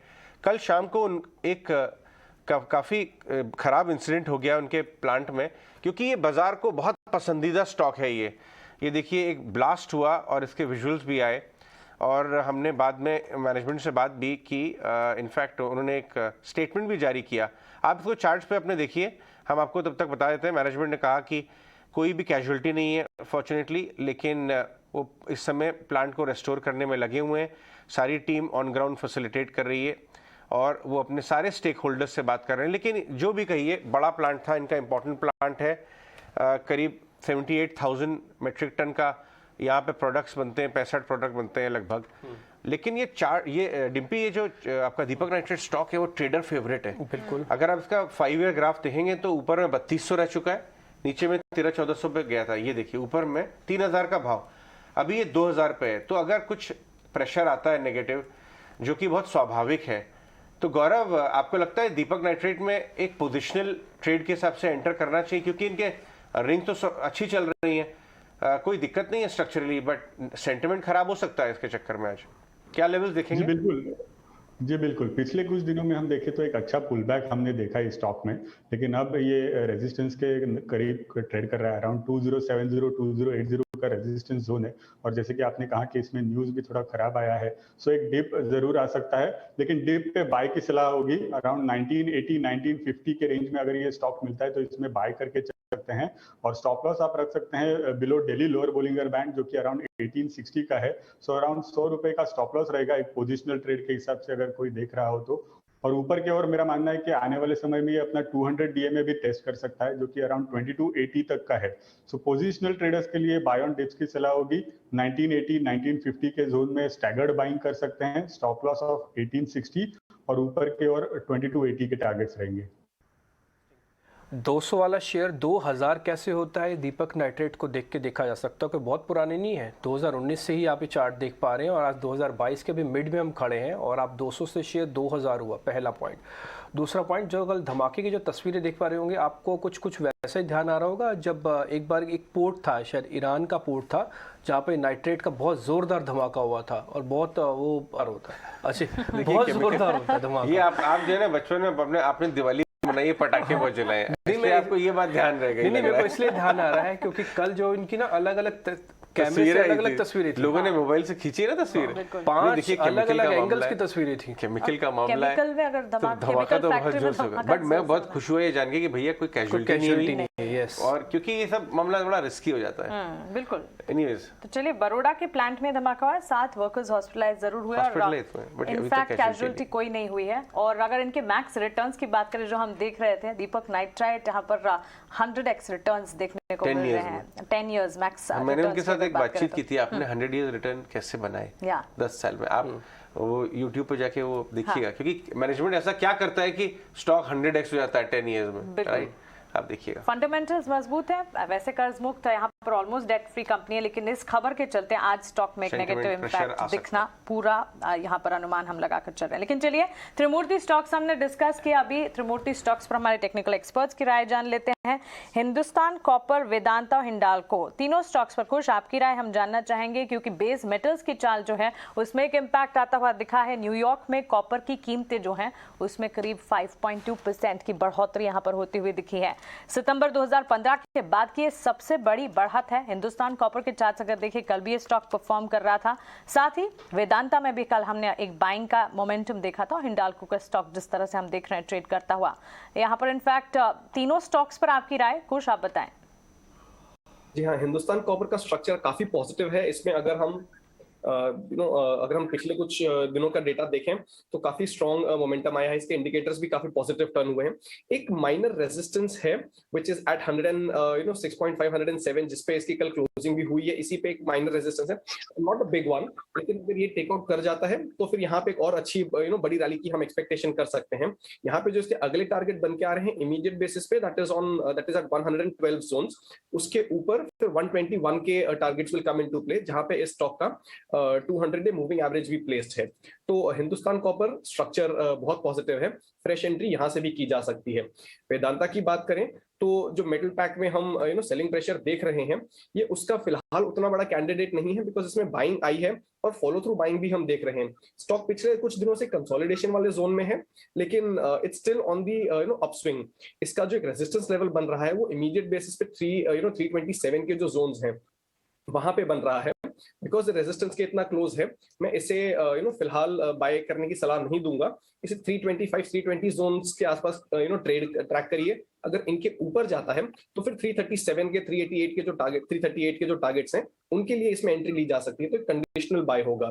और तीसरा जो आपने स्टॉक बताया विच इज हिंडाल्को, देखिए between Tata Steel, Nalco, Hindalco looks better among the three। ये मैं एक स्टील एंड एल्यूमिनियम पैक की बात कर रहा हूँ, लेकिन इसमें भी एक जो कंसोलिडेशन हम देख रहे हैं वो एक नेगेटिव बायस के साथ है। स्टॉक अपने 20 डे मूविंग एवरेज को नहीं क्रॉस कर पाया है एक शार्प राइज आने के बाद भी पिछले कुछ दिनों में, तो ये डेफिनेटली एक अवॉइड रहेगा फिलहाल के लिए। अगर नीचे के स्तरों में मिलता है विच इज अराउंड 400 जोन्स या 395 जोन, तो हम एक बाय वहां से इनिशिएट कर सकते हैं। बट यहाँ बिकॉज रेजिस्टेंस के बहुत पास है, हो सकता है एक डाउनसाइड आए। सो among the three Hindustan copper looks the best on charts. तीनों शेयर्स में हिंदुस्तान कॉपर पर आप एक बार बाय कॉल इनिशिएट करने के बारे में सोच सकते हैं। खबर है कॉपर से जुड़ी, कॉपर के प्राइसेस में एक बढ़त है जिसका एक इम्पैक्ट यहाँ पर नजर आ सकता है। चलिए सीधा ब्रोकरेज हाउसेस के रिपोर्ट्स पूजा से समझते हैं। पूजा, गुड मॉर्निंग, बताएं ब्रोकरेज रिपोर्ट्स कौन सी आई हैं? Good morning Mansi. शुरुआत सबसे पहले अल्ट्राटेक के साथ करेंगे। सीएलएसए ने अपनी रिपोर्ट जारी की है जिसमें कि जो क्षमता विस्तार की घोषणा की है कंपनी ने, उसके चलते उनका मानना है कि उनकी लीडरशिप पोजीशन है वो बनी रहेगी। चुनौती भरे माहौल में भी कंपनी काफ़ी वेल पोजीशन्ड नजर आ रही है और इस घोषणा के बाद जो रिटर्न ऑन कैपिटल एम्प्लॉयड है वहां पर भी ग्रोथ देखने का अनुमान है। अब आगे बढ़ते हैं, पेट्रोनेट एलएनजी पर जेपी मॉर्गन ने अपनी रिपोर्ट जारी की है। काफ़ी पॉजिटिव कमेंट्स कुछ निकल कर आ रहे हैं। उनका कहना है कि कंपनी के बिजनेस मॉडल के साथ रेगुलेटरी जोखिम नहीं दिखाई दे रहा है अगर दूसरे अपस्ट्रीम कंपनियों से कंपेयर करें तो, और कंपनी के बढ़े हुए डिविडेंड पे आउट का जो ट्रेंड है वो आगे भी बरकरार रहेगा। अब आगे बढ़ते हैं और टीसीआई एक्सप्रेस पर भी जेफरीज ने अपनी रिपोर्ट जारी की है जिसमें यहाँ पर भी काफ़ी स्ट्रॉन्ग कमेंट्रीज निकल कर आ रही हैं। मैनेजमेंट का फोकस कारोबार को प्रॉफिटेबल बनाए रखने में है जो कि काफ़ी पॉजिटिव है, और आने वाले समय में जो आरओई है वहाँ पर 25% की ग्रोथ का अनुमान ये जता रहे हैं। आय में डबल डिजिट ग्रोथ बरकरार रहेगी और FY 22 से 25 के बीच में जो EPS है उसमें औसत ग्रोथ 30% की देखने को मिल सकती है, यह अनुमान उन्होंने जताया है। Right Pooja, thanks for that. चलिए अभिषेक जैन को भी जोड़ते हैं अपने बातचीत में। गुड मॉर्निंग अभिषेक। शाम की कल बड़ी खबर ये थी कि एक बड़ा कैपेक्स 30-40% का कैपेक्स सीमेंट में अनाउंस किया। टाइमिंग को देख के कुमार जी के जो आया बयान कल शाम को, काफ़ी लोग बातचीत कर रहे हैं सीमेंट में इतना अग्रेसिवली क्यों कर रहे हैं। इधर अदानी जी भी सीमेंट की तरफ देख रहे हैं, कुछ और बड़े इन्वेस्टर / बिजनेसमैन डीमार्ट के ओनर्स सीमेंट कंपनी में बड़ा स्टेक लेके बैठे हुए हैं। ये स्पेस इतनी एक्साइटिंग कैसे हो गई, आपको क्या लगता है?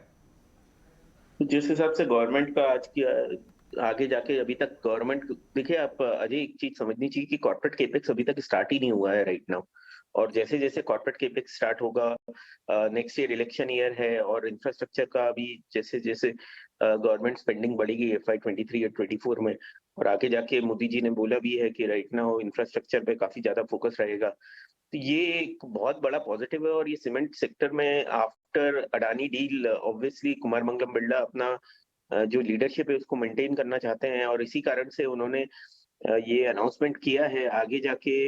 और ये अच्छा अनाउंसमेंट ये भी है कि बिकॉज $76 पे किया है which is largely in line और स्लाइटली बिलो जो है राइट नाउ। लोगों का एक्सपेक्टेशन था पहले $80 से $90 के बीच में, अभी $76 में हुआ है, तो वो भी एक काफी बड़ा पॉजिटिव है।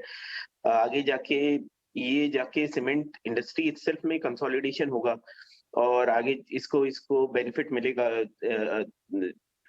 अल्ट्राटेक को। अल्ट्राटेक ने का पहला केपेक्स जो है राइट नाउ, अगर आप देखेंगे अभी जो इन्होंने कर रहे हैं राइट नाउ तकरीबन 20 मिलियन मेट्रिक टन का, वो भी FY23 में खत्म होने वाला है। और पिछला केपेक्स अराउंड $85 के आसपास हुआ था, ये केपेक्स $76 पे हो रहा है, तो ये काफी बड़ा पॉजिटिव है। और आई थिंक आगे जाके अल्ट्राटेक को इसका बेनिफिट मिलना चाहिए। अल्ट्राटेक ने लीडरशिप बना के रखी है और ये इसको आगे जाके अल्ट्राटेक को इसको बेनिफिट मिलना चाहिए राइट नाउ। मेरा व्यू यही है कि अगर आप नीचे के लेवल पे अगर आप अल्ट्राटेक कभी भी मिलता है तो definitely it's worth buying. Mangesh भी हमारे साथ जुड़ रहे हैं, वो सीमेंट के स्पेस को बहुत अच्छी तरह देखते हैं। मंगेश, आप बताइए, निर्मल बांग से ऑफकोर्स ज्वाइन कर रहे हैं हमें। मंगेश, ये जो कमेंट्री आई है इसको आप कैसे एनालाइज करेंगे? इनके जो सीमेंट स्टॉक्स हैं उन पे आपका क्या कॉल है?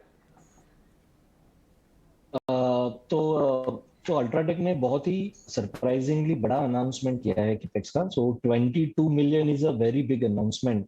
और UltraTech actually was in the process कि वो और 20 मिलियन ऐड करे, जो उनका कैपेसिटी एक्सपेंशन अगले साल खत्म होने वाला था, ये साल FY23 में। और एक्सपेक्टेशन ये था कि UltraTech will be debt free by FY24, पर ये ऑलमोस्ट 13,000 करोड़ का एट 22.5 मिलियन टन का कैपेसिटी एक्सपेंशन किया है, विच इज ये बताता है कि ये कैपेसिटी वॉर एक्चुअली इंडस्ट्री में शुरू हो जाएगा। ये मेरे ख्याल से एक प्रीएम्प्टिव मूव है। अदानी जैसा बड़ा डोमेस्टिक प्लेयर इंडिया में एंट्री कर रहा है with the acquisition of wholesale stake in ACC and Ambuja. तो ACC अंबुजा लेने के बाद Adani will also try to grow through brownfield expansion. तो ये मेरे ख्याल से वो मूव को प्रीएम्प्ट करने के लिए और अपना मार्केट शेयर बढ़ाने के लिए और या तो बरकरार रखने के लिए ये मूव लिया गया है। इसे होगा क्या कि जो भी सप्लाई इंडस्ट्री में है वो काफी हद तक बढ़ जाएगा और यूटिलाइजेशन काफी कम रहेंगे। और इसका इम्पैक्ट सीधे प्राइसिंग पे होगा। आपने देखा होगा कि रिसेंटली कॉस्ट काफी बढ़ गए हैं कंपनीज के लिए, बट वो लोग प्राइस बढ़ा नहीं पा रहे।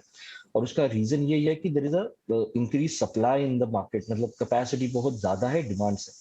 और वो सिचुएशन में अगर सबसे बड़ा कंपनी इतना बड़ा कैपेसिटी एक्सपेंशन कर रहा है तो at least for the time being this will be negative for the entire sector. इनका सो फॉलोइंग अल्ट्राटेक मेरे ख्याल से बाकी और भी कंपनीज कैपेक्स अनाउंस करेंगे और it will be difficult for the industry to absorb that capacity for 2 to 3 years।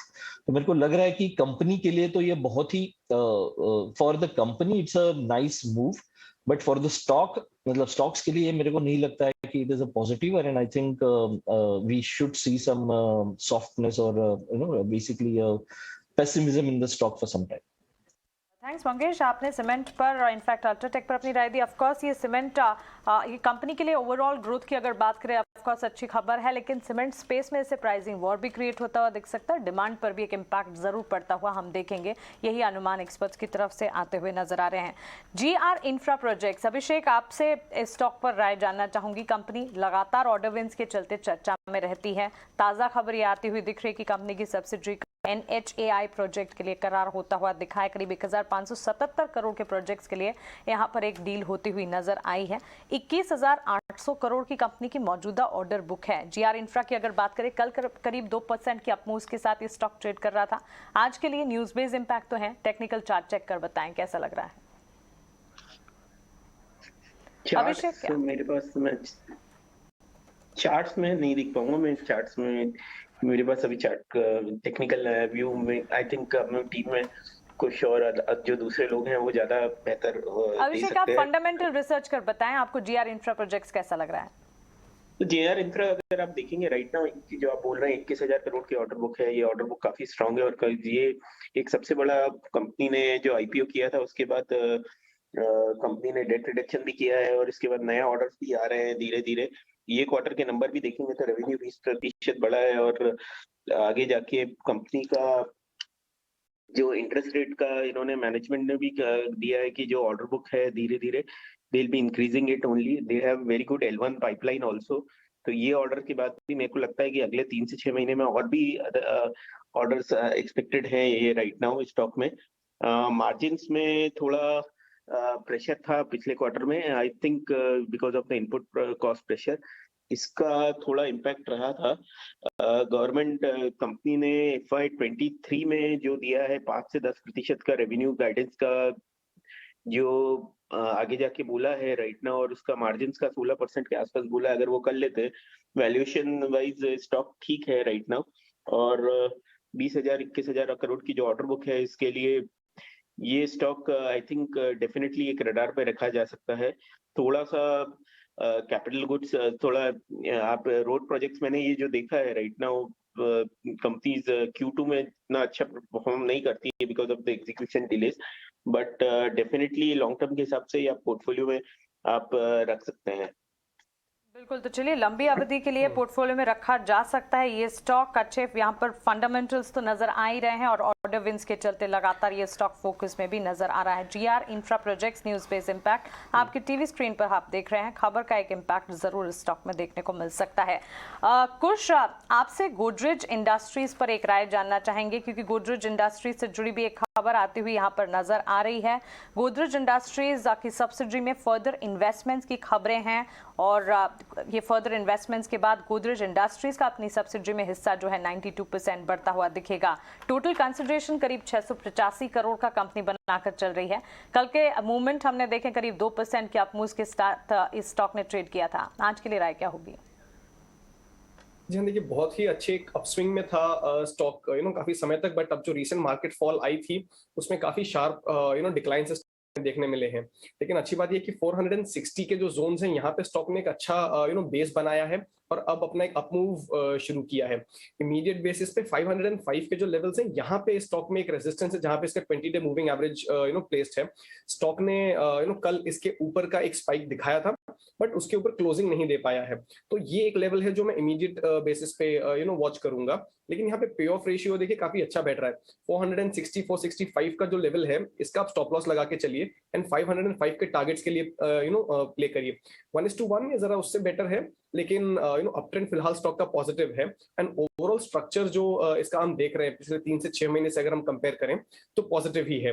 Positionally अगर इसे कोई होल्ड कर सकता है तो इसमें आने वाले कुछ दिनों में 550 के जो लेवल्स हैं वो भी दिख सकते हैं, बट उसके लिए स्टॉक को कन्विंसिंगली 505 के ऊपर क्लोज देना पड़ेगा। दोनों ही टाइमलाइंस पे it's a buy. Stop loss 460-65 के जो जोन है यहाँ पे रखिए। ठीक है, ये गोदरेज ग्रुप से जुड़ी जो कंपनीज है इसके बारे में चर्चा हुई। एक्चुअली आज डे ही ग्रुप का है। इससे पहले हमने आपके सामने बिरला ग्रुप की बात की थी। अभी थोड़ी देर में हम कोटक के बारे में भी एक इंटरेस्टिंग खबर आपको बताएंगे, लेकिन उससे पहले हमारे साथ नरेश मिरानी भी जुड़ चुके हैं। एक बार उनसे फटाफट से उनके ट्रेडिंग कॉल्स आज के ले लेते हैं। नरेश, बहुत बहुत शुक्रिया, थैंक यू वेरी मच। जरा बताइए आज के आपके ट्रेडिंग कॉल्स क्या है? सबसे पहले रहेगा बाय ऑन ITC। स्टॉक एक ब्रेकआउट पे, और अगर इसका डिविडेंड एडजस्टेड चार्ट देखें तो एक short term 52 week high breakout पर हो जाएगा और एक कप एंड हैंडल फॉर्मेशन भी है और ओवरऑल 265 के जोन को काफी अच्छे से होल्ड किया है लास्ट कुछ दिनों से। यहाँ पे एक्सपेक्टेशन है टारगेट 308 और स्टॉप लॉस 265। दूसरा रहेगा बाय ऑन अशोक लेलैंड, जो मैं रिपीट कर रहा हूँ लास्ट 2 दिन से। फाइनली कल उसका ब्रेकआउट हो चुका है 143 के ऊपर, जहाँ पे 4 से 5 अटेम्प्ट्स थे लास्ट 1 साल में। यहाँ पे मिनिमम टारगेट रहेगा 170, स्टॉप लॉस 137। और लास्ट रहेगा बाय ऑन DCB बैंक, जहाँ पे एक डबल बॉटम बनने के बाद एक रीटेस्ट भी हो चुका, वो हाईस का 75 पे, और फाइनली एक फ्रेश ब्रेकआउट के ऊपर है अबाउट 88-89। स्टॉप लॉस रहेगा 84, टारगेट 100। तो आपने 3 शेयर दिए, एक तो DCB बैंक, दूसरा अशोक लेलैंड जो कि ज़्यादातर एनालिस्ट के साथ आज मैच कर रहा है, और आपकी लिस्ट में ये दोनों बैंक, ये अशोक लेलैंड तो इनफैक्ट ज़्यादा अच्छा लग रहा है। ITC 1,273 के आसपास चल रहा है, देखते हैं अभी ITC और कितना चलता है। आपकी लिस्ट में आज वो भी बाय का कैंडिडेट है। खैर आगे बढ़ते। इस बीच जैसे हम आपको कह रहे थे ना कि आजकल ग्रुप का ही ज़माना है और ग्रुप में किस तरह से रिस्ट्रक्चरिंग हो रही है, नए नए लोग कैसे आ रहे हैं। कोटक महिंद्रा में भी ऐसे ही कुछ हो रहा है।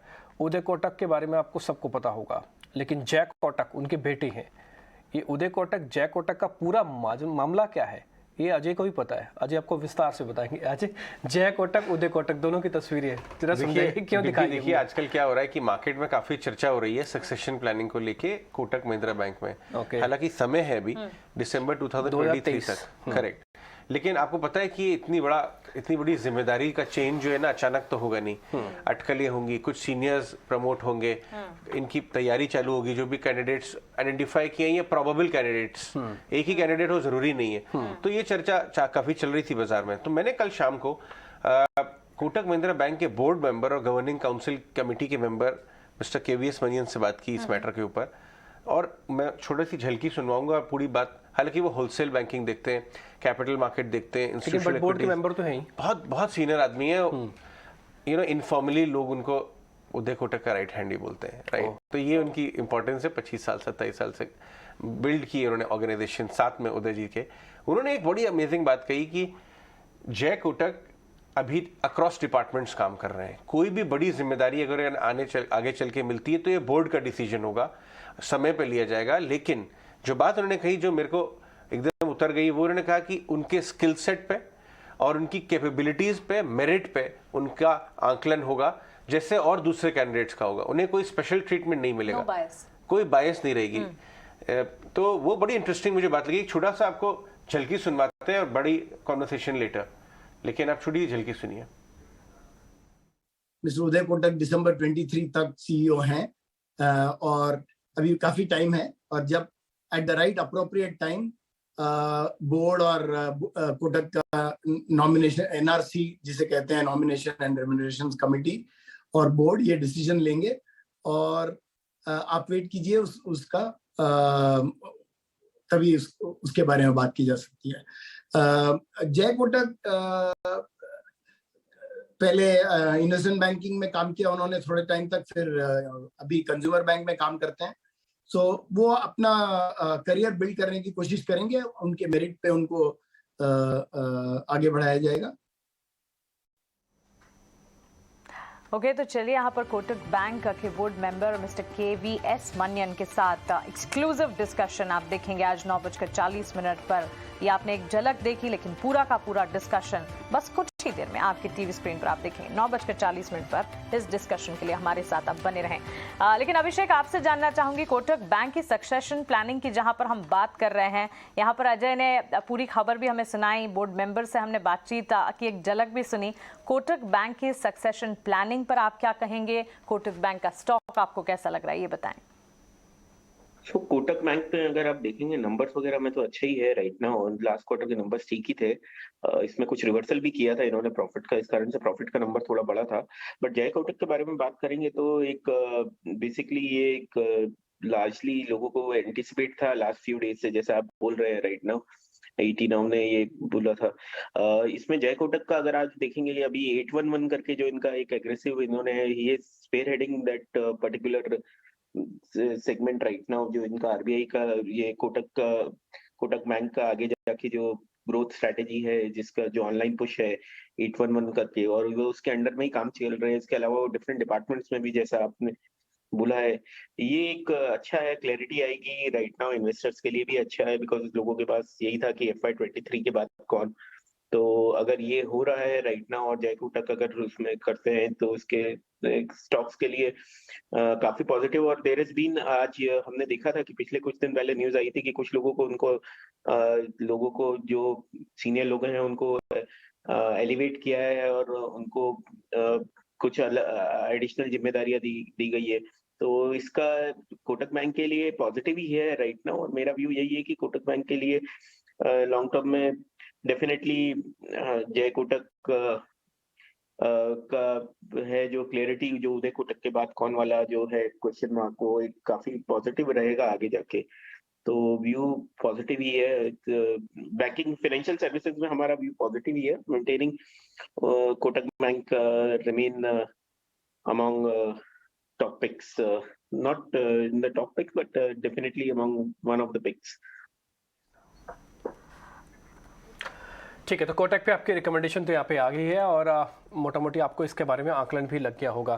खैर आगे बढ़ते हैं, कुछ एक जरा और शेयर्स पे आते हैं। अशोक लीलैंड को लेकर सब लोग चर्चा कर रहे हैं, क्या मारुति और क्या ऐसी किस तरह के और ऑटो शेयर्स में कुछ और दम है? एक बार प्रशांत अगर आप हैं तो एक बार जरा बताइएगा कि अशोक लीलैंड के अलावा टाटा मोटर्स, मारुति, इनमें भी क्या सौदे बनाए जा सकते हैं? रिम्पी जी, मुझे लग रहा है मारुति मेरे रडार पे काफी वक्त से है, बट इसके लिए जो मेक और ब्रेक लेवल है वो करीबन 8100 का है।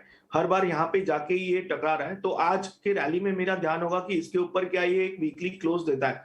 अगर ये 8100 के ऊपर क्लोज दे दे तो मैं डेफिनेटली एक पोजिशनल बाय करूंगा विद स्टॉप लॉस 7980, और मेरा टारगेट होगा स्ट्रेट 8550 के ऊपर का।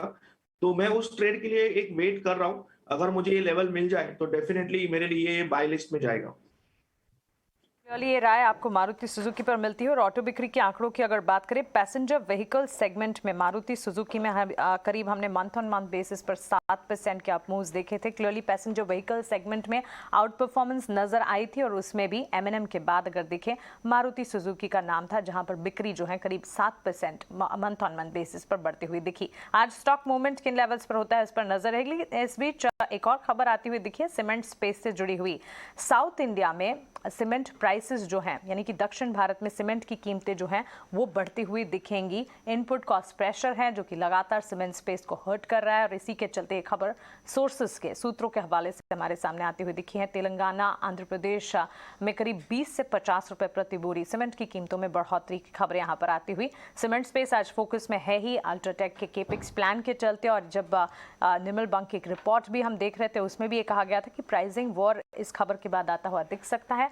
डिमांड पर भी इसका एक आउटलुक जरूर नजर आता हुआ दिखेगा। लेकिन कुछ IT space, in fact mid cap IT लगातार आपके रडार पर होता है। मिड कैप आईटी पर आपका नजरिया भी बुलिश है। और कल के ट्रेडिंग सेशन को अगर देखें, निफ्टी आईटी ने आउट परफॉर्म कर दिखाया था, जहां पर हम देख रहे थे तमाम सेक्टर्स में कुछ हद तक उतार चढ़ाव के बीच ट्रेड्स नजर आते। सबसे आगे Nifty IT space around 531 points के अप मूव्स के साथ।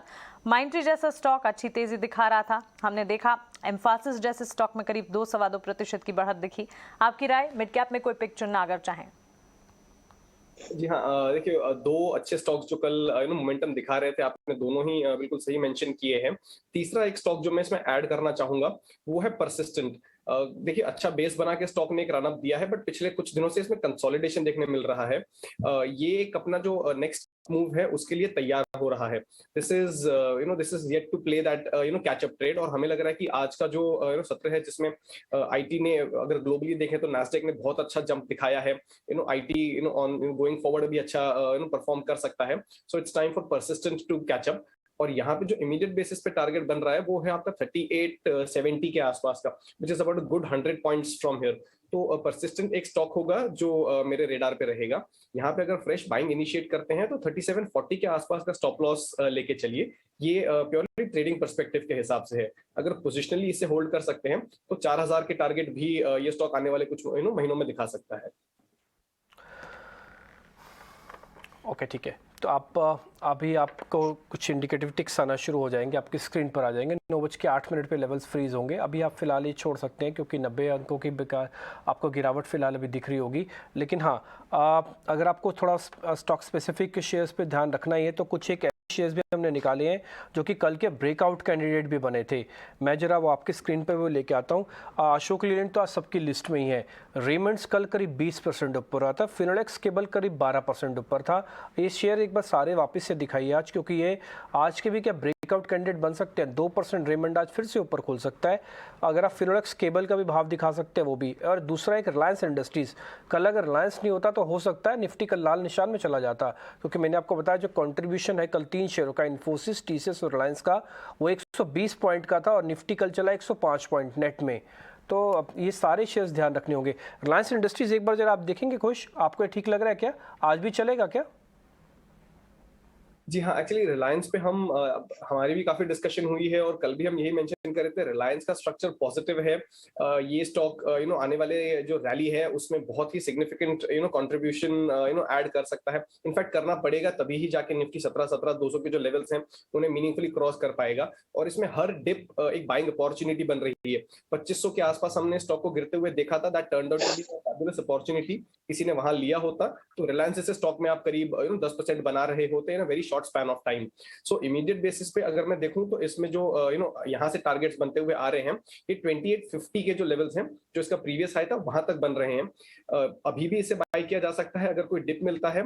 If someone's lucky enough and उन्हें डिप में बाय करने मिलता है तो पे ऑफ प्रोफाइल और बेटर होगा। बट यहाँ भी इसे बाय कर सकते हैं 2850 के टारगेट्स के लिए। यहाँ स्टॉप लॉस 50 पॉइंट्स नीचे लेके चलिए, अराउंड 2670 2680 के जो जोन्स है वहां पे।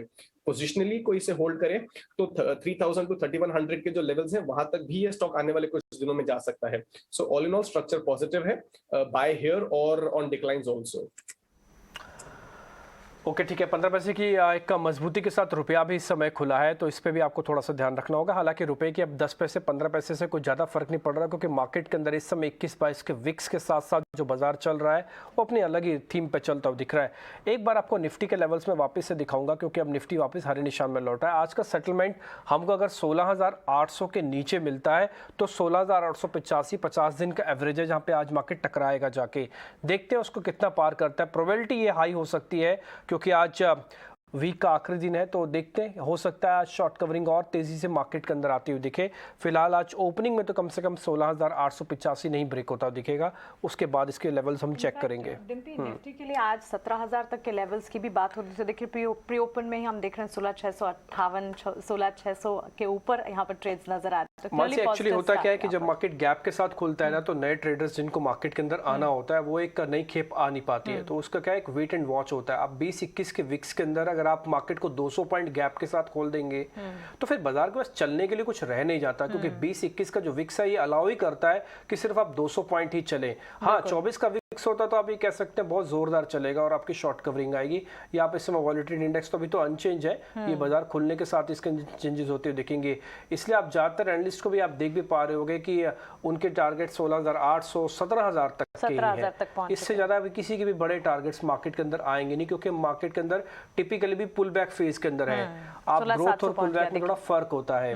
खैर आगे बढ़ते हैं, कुछ एक और शेयर्स की मैं बात बोलता हूँ। यहाँ पे सामने रखते हैं वो सारे के सारे शेयर्स। एक मेरे लिस्ट में एक और शेयर भी है, वो है लेमन ट्री। कल काफी अच्छी क्लोजिंग थी इसकी, एक बार चेक करेंगे आप गौरव? लेमन ट्री ये आज और चल सकता है क्या? 1.5% ऊपर खुलेगा। लेमन ट्री का अगर हम डेली चार्ट देखें तो सिर्फ कल ही नहीं बल्कि इनफैक्ट इस पूरे हफ्ते में स्टॉक में एक अच्छा ट्रैक्शन हमने देखा है, और जिसके साथ ये स्टॉक ने अपने क्रूशियल डेली मूविंग एवरेजेस को भी क्रॉस कर लिया है और फिलहाल अपने डेली अपर बोलिंगर बैंड के ऊपर भी ट्रेड कर रहा है। सो अभी मेरे ख्याल से ये स्टॉक एक रेजिस्टेंस जोन के आसपास आ रहा है। 7150 72 का रेजिस्टेंस जोन है, और अगर ये रेजिस्टेंस जोन आज के सेशन में सरपास हो जाता है तो आने वाले समय में हम ये स्टॉक को 80 तक के लेवल्स को पार करते हुए देख सकते हैं। सो मेरा मानना है कि थोड़ा वेट एंड वॉच करना चाहिए। रेजिस्टेंस जैसे ही क्रॉस होता है 72 का तो फ्रेश बाइंग कर सकते हैं विद स्टॉप लॉस ऑफ 68, और ऊपर की ओर 80 तक के टारगेट्स एक्सपेक्ट कर सकते हैं। गौरव आपने सही कहा, लेमन ट्री पूरे हफ्ते चला है। इनफैक्ट इस हफ्ते की शुरुआत में हमने लेमन ट्री होटल्स के लिए एक खबर भी देखी थी। कंपनी अपने कारोबार विस्तार उड़ीसा में करने के बारे में सोच रही है और वहां पर काफी हद तक एक्सपेंशन प्लान्स जो हैं वो खबर आने के बाद स्टॉक में मूवमेंट देखने को मिला। एक हफ्ते की चाल भी देखी, करीब 20% के अप मूव्स यहाँ पर स्टॉक में देखने को मिले। चलिए एक और खबर है जो आपको बतानी है। धनलक्ष्मी बैंक, बैंकिंग स्पेस लगातार फोकस में है। बात धनलक्ष्मी बैंक की करते हैं। बैंक को लेकर एक बड़ी खबर आ रही है। आज केरल हाईकोर्ट में बैंक के शेयर धारकों की याचिका पर सुनवाई होने वाली है। इस एक्सक्लूसिव खबर की पूरी डिटेल्स लेकर हमारे सहयोगी अंकुर मिश्रा हमारे साथ जुड़ गए हैं। अंकुर बताएं। जी हाँ, धनलक्ष्मी बैंक मैनेजमेंट शेयरधारकों से संपर्क में है और हमें मिली जानकारी के मुताबिक 1 से 2 बोर्ड सीट जो है वो शेयरधारकों को, जो नाराज शेयरधारक हैं उनको देने को तैयार भी है। हालांकि एक फाइनल सेटलमेंट अभी होना बाकी है। बैंक का ये भी कहना है कि जब तक केरला हाईकोर्ट में एक पेंडिंग केस है तब तक वो बोर्ड मेंबर्स को एक्सपेंड नहीं कर पा रहा है, किसी नए बोर्ड मेंबर को इंडक्ट भी नहीं कर पा रहा है। साथ ही साथ अगर रेगुलेटर की बात करें तो रिजर्व बैंक ऑफ इंडिया की तरफ से कोई भी एक्शन अभी आना मुश्किल है। हमें सूत्रों ने बताया है कि reserve bank of India daily basis पे सिचुएशन को मॉनिटर कर रहा है, क्योंकि उसके 2 एडिशनल डायरेक्टर्स ऑलरेडी बोर्ड में हैं और फाइनेंशियल्स की बात करें तो वो अभी भी इंटैक्ट हैं, इसलिए कोई भी एक्शन अभी लिया जाना मुश्किल है। एग्रीव जो शेयर होल्डर्स हैं जिनका करीब 13% से ज्यादा हिस्सा है बैंक में, उन्होंने ईजीएम भी बुलाई है ये चर्चा करने के लिए कि कैसे बैंक के एक्सपेंडिचर बढ़े हैं। हालांकि अगर मैनेजमेंट की माने तो सूत्रों के मुताबिक उनका कहना यही है कि एक्चुअली में देखा जाए तो रेशियोज इंप्रूव हुए हैं मार्च क्वार्टर में, और जो शेयरधारकों ने नंबर्स रेफर किए वो दिसंबर क्वार्टर तक के थे। साथ ही साथ उनका ये भी कहना है कि यहाँ पर कोई भी वोटिंग नहीं हो सकती है, क्योंकि ये सिर्फ चर्चा के लिए रेजोल्यूशन है, तो वो सारे जवाब वहां पर देने को तैयार हैं।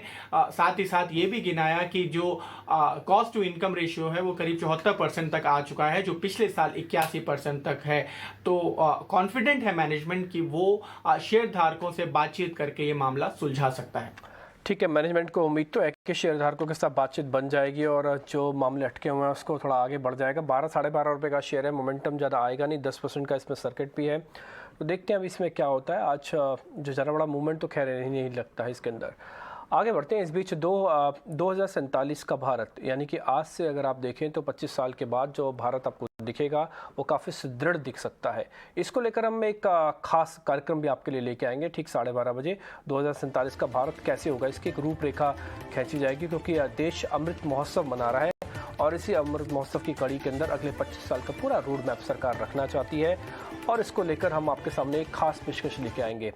लेकिन टाइम्स नेटवर्क के कंसल्टिंग एडिटर से भी हमने बातचीत की थी, स्वामीनाथन अय्यर से। एक छोटी सी झलक आपको उनके बारे में बता देते हैं, वो क्या सोचते हैं देश की इकोनॉमी के बारे में, स्थिति के बारे में, और आप उनकी पूरी बात तो खैर 12:30 बजे सुन पाएंगे, लेकिन एक छोटा सा पॉइंट वो आपके सामने अभी रख देते हैं हम। ग्रोथ तो पहले 5 साल में काफी मजबूत था, कोई 7% एवरेज था, मगर तब जब अब 3 साल जो हुए हैं 2019-20 में ग्रोथ एकदम ढप से नीचे आ गया 3.7%, और उसके बाद कोविड आ गया 2 साल के, और अब यूक्रेन का लड़ाई आ गया, इसकी वजह से काफी नीचे हो गया। अगर आप सोचेंगे कि ठीक है उस 12:30 बजे हमारी खास पेशकश होगी 2047 का भारत, और 1947 में हमको देश की आज़ादी मिली थी। अब 2047 के अंदर नए भारत की रूपरेखा आज से ही हम आपके सामने रखने की कोशिश करेंगे। बहुत रिसर्च के बाद हमने ये प्रोग्राम आपके लिए बनाया। 12:30 बजे आप इस कार्यक्रम का आनंद ज़रूर लीजिएगा। खैर आगे बढ़ते हैं। अब मार्केट के अंदर आज की क्योंकि लेवल्स सेटल हो चुके हैं, एक बार मैं निफ्टी के आपको लेवल्स दिखा देता हूँ। 133 पॉइंट ऊपर है, यानी कि आज मार्केट के पास गुंजाइश है। ये 16,800 के तो नीचे ही खुल रहा है, बट अभी पूरी गुंजाइश है कि 16,885 तक जाएगा, जहाँ पे इसका 50 दिन का एवरेज है, जो कि हम सिंपल मूविंग एवरेज के तौर पर काउंट करते हैं। निफ्टी के कौन कौन से ऐसे शेयर हैं जो कि आज बढ़कर खुलेंगे आपकी स्क्रीन पर आएंगे, और फटाफट से रैपिड फायर राउंड में हम आज के मेहमानों से उनके बारे में पता करेंगे। अल्ट्राटेक सीमेंट खुल रहा है करीब 2% ऊपर, एचसीएल टेक खुल रहा है करीब 1.5% ऊपर, टाटा मोटर्स करीब 1% ऊपर, अदानी पोर्ट करीब 1% ऊपर। खुश जरा जल्दी से बताइएगा एचसीएल टेक के अंदर आज क्या सौदा बना है। ये खुल रहा है 1050 के ऊपर। जी हाँ, देखिए बाकी आईटी स्टॉक्स की तरह इसमें भी ओवरसोल्ड टेरिटरी से बाउंस आया है, अभी तक बहुत ज्यादा कन्विंसिंग नहीं है, और 1075 के आसपास इसमें रेजिस्टेंस बन रहा है। मैं फिलहाल इसे वेट एंड वॉच मोड पे रखूंगा। बाकी जो पिक्स हैं जैसे टीसीएस और इन्फोसिस, इनमें बाइंग इंटरेस्ट ज्यादा बेहतर लग रहा है। इन्फो एच भी काफ़ी तेज़ी से चलता है, ये भी आज नेक्स्ट 50 के अंदर आप देखेंगे निफ्टी के अंदर तो वहाँ के 0.25% ऊपर खुलेगा। प्रशांत एक बार जरा इसको आप चेक कीजिए इन्फो एच को, ये 4000 के दहलीज पे खड़ा है, बहुत अच्छे से चला हुआ शेयर है अब ये। जी डिम्पी जी, मुझे बिल्कुल दिख रहा है कि ये एक बहुत अच्छी बेस बना चुका है और अभी उस बेस पे सपोर्ट लेने की कोशिश कर रहा है, तो ये one of my favourite patterns है और मुझे लग रहा है इसमें हम बाय कर सकते हैं। पोजिशनल स्टॉप लॉस होना चाहिए 3800 का, और टारगेट मुझे लगता है हम कंफर्टेबली 4350 से लेके 4400 तक के रख सकते हैं। पोजिशनल ट्रेड होगा, शॉर्ट टर्म ट्रेड के लिए मुझे मेरे हिसाब से इसको दूर रखना चाहिए। पोजिशनल डेफिनेटली यहाँ पे एक बाय बनता है। ओके, तो क्लियरली शॉर्ट टर्म ट्रेड नहीं, पोजिशनल लेवल्स के हिसाब से इस पर एक बार बाय कॉल्स इनिशिएट करके इसे लंबी अवधि के लिए रखा जा सकता है। लेकिन चलिए क्विकली आगे बढ़ते हैं और समझते हैं कि बाजार खुलने से पहले हमारे दिग्गजों का क्या मानना था, मार्केट कहां जाएगा, निफ्टी बैंक निफ्टी कहां पर लेवल्स ट्रेड होते हुए दिख सकते हैं। आपको पोजीशंस बाय की लगानी है, होल्ड की या फिर सेल की। सेल की पोजीशन की कोई राय आई नहीं क्योंकि बाजार के सेंटिमेंट पॉजिटिव।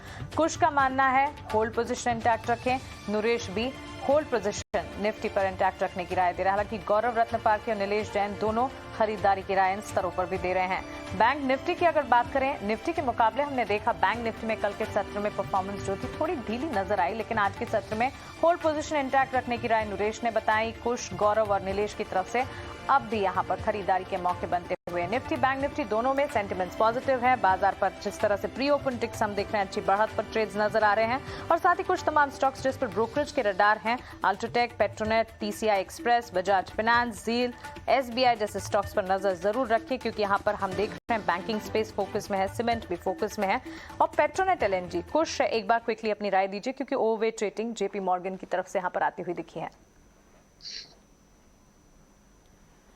जी हाँ, बहुत ही पॉजिटिव स्ट्रक्चर है इसका, बहुत अच्छा मोमेंटम है, और जो हम पिछले कुछ दिनों का मूवमेंट देख रहे हैं वहां पे एक पिछले कुछ दिनों में जरा कंसोलिडेशन दिखा है विद एन अपवर्ड बायस, और ये अपने ब्रेकआउट के लिए रेडी हो रहा है।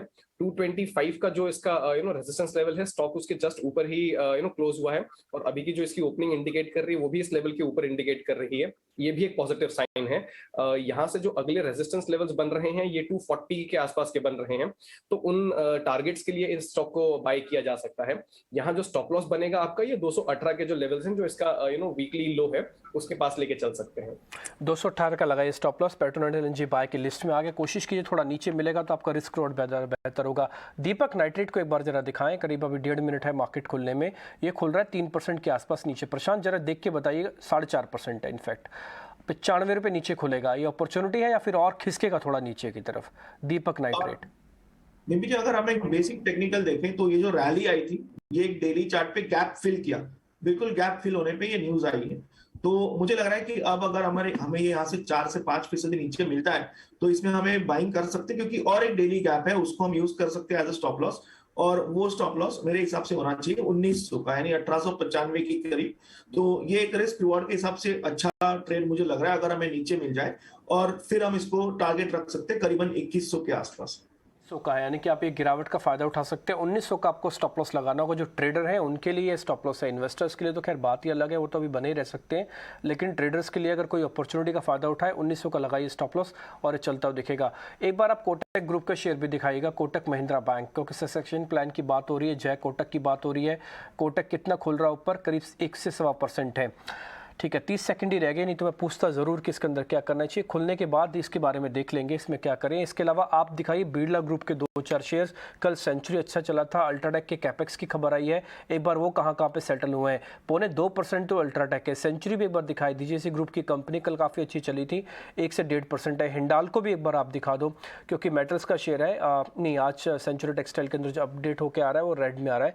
एक बार हिंडाल को भी आप देखेंगे तो वहाँ पर भी आपको कुछ खास दिखेगा नहीं आज मोमेंटम। खैर 6 सेकंड रह गए, मार्केट खुलने में तैयार हो जाइए बिल्कुल। और इसके अंदर आज तो खैर गैप के साथ ही मार्केट ओपन कर रहा है। पहले 5-10 मिनट एक बार थोड़ा सा रोक के अपने आप को चलेगा, अपॉर्चुनिटी आपको अच्छी मिलेगी, क्योंकि अभी जो हमारा 50 दिन का एवरेज अभी दूर है। 143 पॉइंट की बढ़त के साथ 1300 शेयरों के बढ़त के साथ आज निफ्टी ने ओपन किया। अच्छी बात यह है कि 16,750 को गैप के साथ पार किया और 16,800 की तरफ हम लीड कर रहे हैं। 56,300 सेंसेक्स है, करीब 0.25%। बैंक निफ्टी कल के मुकाबले अगर आप देखें, कल लेगार्ड था, क्योंकि कल रिलायंस, इन्फोसिस और टीसीएस निफ्टी को काफ़ी चला रहे थे। कल बैंक निफ्टी बकायदा लाल निशान में बंद हुआ था, लेकिन अब आप देखेंगे निफ्टी बैंक के अंदर भी अच्छा मूवमेंट है। रिलायंस की कल की ताबड़तोड़ 3% की तेजी आज फिर से 1% जुड़ी है। टीसीएस और इन्फोसिस दिखाइए फिर से, ये 3 शेयर ऐसे थे जो कल मेजर रोल प्ले कर रहे थे। आज भी टीसीएस ने काम कर दिया अपना 1% ऊपर, रिलायंस ने काम किया है करीब 1% ऊपर है। इसके अलावा और बढ़ने वाले शेयर्स के अंदर आप देखेंगे इन्फोसिस 0.2% ऊपर है। तो कल 3 शेयरों की जो तिगड़ी है वो आज भी काम कर रही है, इसलिए आप निफ्टी को जल्दी भी नीचे आते हुए नहीं देखेंगे। अल्ट्राटेक सीमेंट के अंदर आज कुछ खास बड़ा मूवमेंट नहीं है। एक बार आप कोटक महिंद्रा बैंक में दिखाइए, वहां पे खुलने के बाद किस तरह की सिचुएशन देखने को मिल रही है। कोटक करीब 0.1% ऊपर है। आते हैं किसी और शेयर्स पे, हिंडाल्को के अंदर आज 1 से 1.5% की तेजी। अगर आप पहले 4 शेयर मेरी लिस्ट में, 5 शेयर इनफैक्ट मैं गिनूंगा, तो उसमें से HCL Tech, Infosys, Wipro, Tech Mahindra, ये सारे के सारे आईटी से जुड़े हुए शेयर्स हैं जिन्होंने आज कमान संभाल रखी है करीब 1.5% के आसपास की। रुपया थोड़ा कमजोर मजबूत खुला था, इनफैक्ट 15 पैसे, लेकिन जैसे हम आपसे कहते हैं ना, रुपये के आजकल 10 से 15 पैसे की ओपनिंग ज़्यादा मैटर नहीं कर रही है, कन्विक्शन ज़्यादा अच्छा प्ले कर रहा है। और इन्फोसिस आज ज़्यादातर हमारे मेहमानों की लिस्ट में था, आपने देखा ही होगा। और बाद में तो एलएनटी के शेयर्स भी आ गए थे। मेरे को याद है गौरव ने एलएनटी इन्फो के बारे में बात की थी और एलटीटीएस के बारे में भी उन्होंने बात की थी। बजाज फाइनेंस की रेटिंग इंप्रूवमेंट हुई थी, ईएसजी की रेटिंग, वो 1% ऊपर आया हुआ शेयर है। इसके अलावा कोल इंडिया के अंदर भी आज 1% का है, 200 का लेवल पार कर रहा है। कोल इंडिया काफ़ी इंटरेस्टिंग रहेगा। आते कमजोरी वाले शेयर पे, श्री सीमेंट, अल्ट्राटेक सीमेंट और ग्रासीमेंट, ये तीनों के तीनों सीमेंट कंपनीज आज प्रॉफिट बुकिंग के मोड में है, आपको लाल निशान में इस समय दिख रही होंगी। निफ्टी के जो इतर वाली कंपनी यानी कि नेक्स्ट 50 वाला हिस्सा है, उसमें जो बढ़ने वाले शेयर्स हैं उसमें अदानी ग्रीन्स, एलएनटी इन्फोटेक, अभी आपको गौरव ने सुबह शेयर बताए थे, 2 LNT के शेयर बताए थे, LTTS और LTI। तो LTI जो है वो ऊपर आ गया, 1.5% है। बायोकॉन भी ऊपर है आज गोदरेज कंज्यूमर्स भी ऊपर है। हालांकि गोदरेज कंज्यूमर्स का कोई लेना देना नहीं था आज इस खबर के साथ, जो कि गोदरेज इंडस्ट्रीज जो अपना स्टेक बढ़ाएगी गोदरेज कैपिटल के अंदर बढ़ा रही है, जो कि नॉन लिस्टेड कंपनी थी। खैर आते हैं अब छोटे और मझोले शेयर्स। आपको मानसी बता रही हैं कि वहाँ इस समय क्या एक्शन है। बाजार के अंदर हम 145 पॉइंट की बढ़त के साथ 145 पॉइंट की बढ़त के साथ ही अभी ट्रेड कर रहे हैं। खुलने के बाद अगले 2-4 मिनट में कोई नया एडिशन तो नहीं हुआ। बिल्कुल, सबसे पहली बात जब सुबह हमने आपको बताई थी 17,000 की छलांग लगाने के लिए बाजार आज तैयार होता हुआ दिखेगा, और आप देखिए 16,775 के लेवल्स पर यहाँ पर फिलहाल ट्रेड, 16,700 के पार ट्रेड्स, और बैंक निफ्टी 35,896। तो क्लियरली हम हमारे टारगेट्स के नजदीक हैं। मिड कैप स्पेस की बात जरूर करेंगे, लेकिन उससे ठीक पहले निफ्टी आईटी इंडेक्स की बात करनी चाहिए, क्योंकि लगातार तीसरा ट्रेडिंग सेशन है जबकि निफ्टी आईटी स्पेस जो है परफॉर्म कर रहा है। आउट परफॉर्मेंस निफ्टी आईटी से आती हुई मिड कैप आईटी में लगातार हमारा फोकस है, और ये सेक्टर है जो कि लगातार परफॉर्म करता हुआ 470 अंकों की बढ़त के साथ यहाँ पर ट्रेड्स खुलते हुए हमें दिख रहे हैं। इस बीच अगर मिड कैप स्टॉक्स में मोमेंटम की बात करें, तमाम स्टॉक्स में तेजी। एम्फासिस टू स्टार्ट विथ यहाँ पर करीब 3% की तेजी है। कैस्ट्रॉल, कोफोर्ड जैसे स्टॉक्स में अच्छी बढ़त के साथ trades. ICICI securities, Mindtree again, IT space का counter Nifty, in fact mid cap IT space की कंपनी माइंडट्री, इसमें तेजी के साथ करीब 2.42% की तेजी हम देख रहे हैं। Indiabulls Housing, Page Industries, Dixon Technologies, LNT Technology Services, यहाँ पर लगातार तेजी के बीच कामकाज। मिड कैप में बिकवाली का दबाव, ऑफकोर्स न्यूज बेस्ड इंपैक्ट, जिसका सीधा असर दीपक नाइट्राइट के स्टॉक पर पड़ रहा है। हमने आपको बाजार खुलने से पहले बताया था कि स्टॉक में एक नेगेटिव इंपैक्ट पड़ता दिख सकता है, करीब 4% की गिरावट यहाँ पर। डालमिया भारत, रैमको सीमेंट, हम देख रहे हैं सीमेंट स्पेस में कमजोरी यहाँ पर हावी होती हुई। इनफैक्ट अल्ट्राटेक की भी अगर बात करें, शुरुआत जो है कमजोरी के साथ यहाँ होती हुई स्टॉक में नजर आई है। Torrent power, Ajanta pharma, Pfizer, Shriram transport और भारत फोर्ज जैसे स्टॉक्स हैं जो कि लाल निशान के साथ यहाँ पर ट्रेड्स करते हुए। लेकिन चलिए बाजार की जो तेजी हम यहाँ पर देख रहे हैं, ऐसे में शुरुआत हम करते हैं जो स्टॉक्स में सबसे ज्यादा एक्शन नजर आ रहा है। जब निफ्टी आईटी स्पेस सबसे ज्यादा परफॉर्म कर रही है तो स्टॉक्स भी आईटी से जुड़े ही सबसे तेजी दिखा रहे हैं। HCL टेक्नोलॉजीज कुछ यहाँ पर जिस तरह से आपने नजरिया अपना बताया भी था, आईटी स्पेस की तमाम कंपनियां जहां पर तेजी है, कोई और पिक्स जो आप सुझाना चाहेंगे HCL टेक्नोलॉजीज की इस तेजी पर आप क्या कहेंगे? जी हाँ, देखिए बिल्कुल जो मोमेंटम रब ऑफ हो रहा है उसके चलते इसमें काफी अच्छा एक मूवमेंट आज देखने मिला है। फिर 20 डे मूविंग एवरेज के पास ये जरा सा से कह रहे हैं कि बहुत ही क्लोज ट्रेड कर रहा था। आज तो बहुत ही कन्विंसिंगली गैप अप ओपनिंग में उसके ऊपर क्रॉस कर गया है। इस स्टॉक में यहाँ से करीब 1120 के जो लेवल है यहाँ तक जाने का पोटेंशियल है। लेकिन मैं एक अपडेट देना चाहूंगा कि परसिस्टेंट की हमने बात की थी जब आपने एम्फेसिस और माइंडट्री ऐड किए थे लिस्ट में, तो परसिस्टेंट एक हमने डिस्कस किया था। और देखिए स्टॉक ऑलमोस्ट 4% अप है यहाँ से, और अब तो ये अपने जो सारे एवरेजेस हैं उनके ऊपर ट्रेड कर रहा है। सो यहाँ से अगर आप पोजिशनल एक बेट भी लेना चाहें तो भी इसे 4100 के जो टारगेट्स हैं इसके लिए बाय कर सकते हैं। 3850 के आसपास का स्टॉप लॉस लगा के चलिए। तो ये राय परसिस्टेंट सिस्टम पर बनती हुई इनफैक्ट आईटी स्पेस फोकस में जरूर नजर आ रहा है। इस बीच जहां पर अगर मार्केट में सबसे ज्यादा तेजी कह सकते हैं जो पुलर्स मार्केट को गेनिंग मोमेंटम दे रहे हैं, उसमें आज भी रिलायंस का स्टॉक सबसे आगे है तेजी पर ट्रेड करता हुआ। गौरव, इस पर आपकी राय हम जानना चाहेंगे। रिलायंस में हम देख रहे हैं करीब 1.5% के ऊपर की बढ़त नजर आ रही है। Infosys, HDFC bank, TCS, ICICI bank इस सूची में शामिल है जहां पर सबसे आगे रिलायंस है। रिलायंस पर आपकी राय? जी बिल्कुल, रिलायंस में अगर हम देखें तो कल के सेशन में काफ़ी अच्छा ट्रैक्शन हमने देखा है, और in terms of Fibonacci retracement कल के सेशन में रिलायंस ने अपना 61.8% रिट्रेसमेंट जो था, जो कि previous April to May decline का था, उसे क्रॉस कर लिया था, जो लेवल था 2670 का। और आज के सेशन में अगर हम देखें तो रिलायंस 78% रिट्रेसमेंट के आसपास ट्रेड कर रहा है।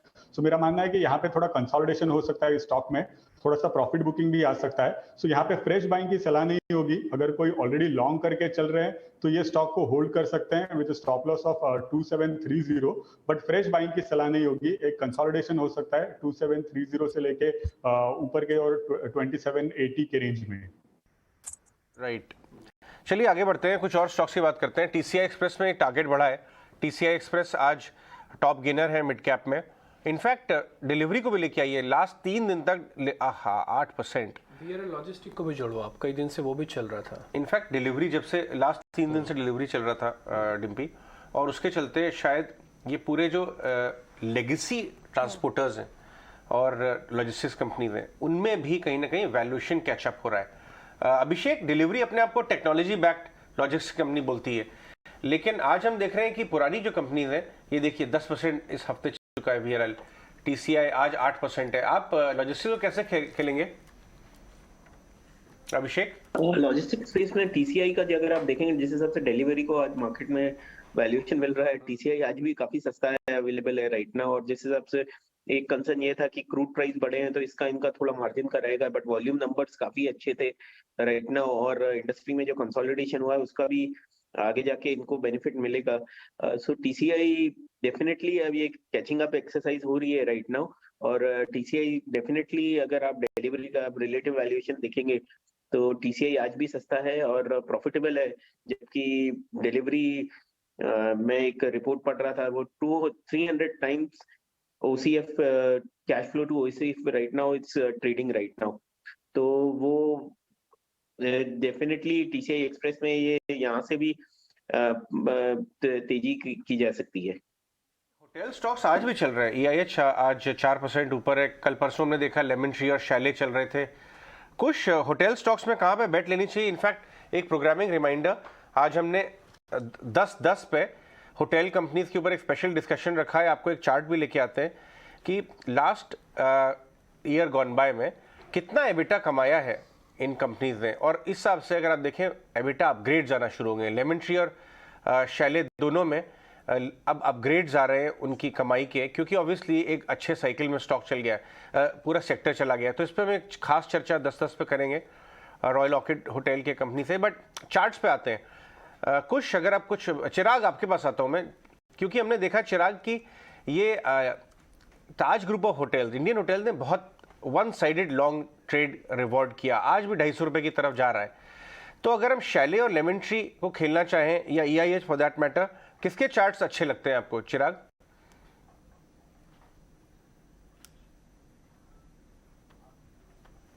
चिराग माइक अनम्यूट करिएगा।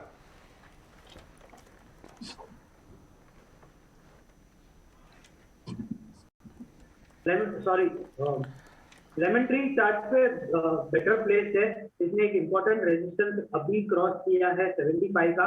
अगर आज का डेली क्लोजिंग ये लेवल से ऊपर आता है तो मुझे लग रहा है कि ये स्टॉक 90 के लेवल के पास जाने के लिए तैयारी कर रहा है। ओके, ठीक है। लेमन ट्री के अंदर आज हमने देखा था शुरुआती बढ़त थी, लेकिन अभी थोड़ा सा वो सेटल होता दिख रहा है। एक्चुअली में क्या है ना, मार्केट ने आज जो गैप किया है, कई बार अपॉर्चुनिटी लॉस्ट भी होता है, वो गैप के साथ ही वो शेयर्स तो अच्छे चल जाते हैं। आज भी अजय आपको मैं एक और इम्पोर्टेंट ऑब्जर्वेशन बताऊं, निफ्टी के अंदर जो कंट्रीब्यूशन है वो फिर से 3 ही शेयर्स का ही है, वो है रिलायंस का, इन्फोसिस का, TCS का। बस फर्क सिर्फ इतना है कि आज इन्फोसिस ज्यादा नंबर दे रहा है। 31 पॉइंट निफ्टी के अंदर अभी आप जो बढ़त देख पा रहे हैं ना टोटल, उसमें से 31 पॉइंट है इन्फोसिस के, 28 पॉइंट है रिलायंस इंडस्ट्रीज के, 11 पॉइंट है TCS के। कुल मिला के अगर आप देखेंगे तो 70 पॉइंट टोटल निफ्टी में से जो अभी तक का गेन है, उसमें से सिर्फ 3 शेयर दे रहे हैं। डिब्बी, आपको याद होगा लास्ट वीक हम लोगों ने वैल्यूएशन कंप्रेशन का दिखाया था कि ये बहुत अट्रैक्टिव जोन में आ गए हैं stocks. Infosys, mid cap IT, large cap IT, जिनका 25 के बेसिस पर हमने कैलकुलेशन की थी। आपको याद होगा कि पोजीशन ट्रेड के लिए राइप हो गया। 1400 रुपए पे इन्फोसिस चला गया था। अब देखिए double digit growth, double digit valuation पे आ गया था ये, राइट। एक टाइम पे 30-40% ग्रोथ, तो ग्रोथ कंप्रेशन हुआ, ओवरसोल्ड हो गया था, और एक सॉलिड रिबाउंड विप्रो को भी लेके आई है, डेज हाई। तो IT में तो काम अच्छा हो रहा है इस समय। इससे हो क्या रहा है कि आज के जो लीडर्स हैं उससे छोटे मझोले जो कंपनीज हैं वो भी काफी दम भर रही है। जैसे आप एम्फोसिस को, एम्फोसिस एक बार देखिए 4% ऊपर है, कफोर जब 3% ऊपर आ गए। जब ये चलते हैं ना बहुत स्पीड से चलते हैं क्योंकि बड़े शेयर चल रहे होते हैं। प्रशांत जल्दी से कफोर चेक कीजिए आप, 3% ऊपर है। ऑल्दो वैसे वैल्यू के हिसाब से ये शेयर 4000 का है, लेकिन कैटेगरीज की मिड कैप है, तो ये 3-3.5% ऊपर है। इसमें क्या करें निम्बी जी? एक बात तो तय है कि इसकी बेस बहुत अच्छी बन चुकी है, बट उसी के मुझे दिख रहा है कि एक इमोशनल गैप अप के साथ रेजिस्टेंस पे आया है। तो यहाँ पे मैं बाइंग नहीं करूंगा, अभी मैं थोड़ा सा वेट करूंगा कि मुझे जो डेली चार्ट पे गैप बनी, अगर मुझे ये 3875, 3900 की रेंज में भी मिल जाए तो भी मैं लॉन्ग करूंगा, क्योंकि मेरे लिए क्लियर है कि मेरा स्टॉप लॉस जो है वो 3800 के नीचे मुझे रखना है, नहीं 3790, 3780। तो मुझे जितना ये नीचे मिले 3850 के करीब, मैं इसको बाय करना प्रेफर करूंगा। और फिर मैं जो पोजिशनल टारगेट्स रखूंगा वो मेरा टारगेट होगा 4150 से लेके 4200 का। तो ये लेवल इस स्टॉक के लिए बहुत अहम होगा। इसके ऊपर इसमें बहुत बड़ी रैली आ सकती है। फिलहाल मैं इमोशनल गैप अप को अवॉइड करूंगा, वेट करूंगा एक डिप के लिए। हम सबने अभी दीपक नाइट्रेट मैंने किसके साथ डिस्कस किया था? जरा 8 विंडो पे जाइए। खुश आपके साथ किया था क्या? जरा हाथ उठाएंगे। दीपक नाइट्रेट मैंने किसके साथ डिस्कस किया था? यस, गौरव, प्रशांत, खुश and Abhishek, right. Intraday graph दिखाइए जरा डायरेक्टर साहब।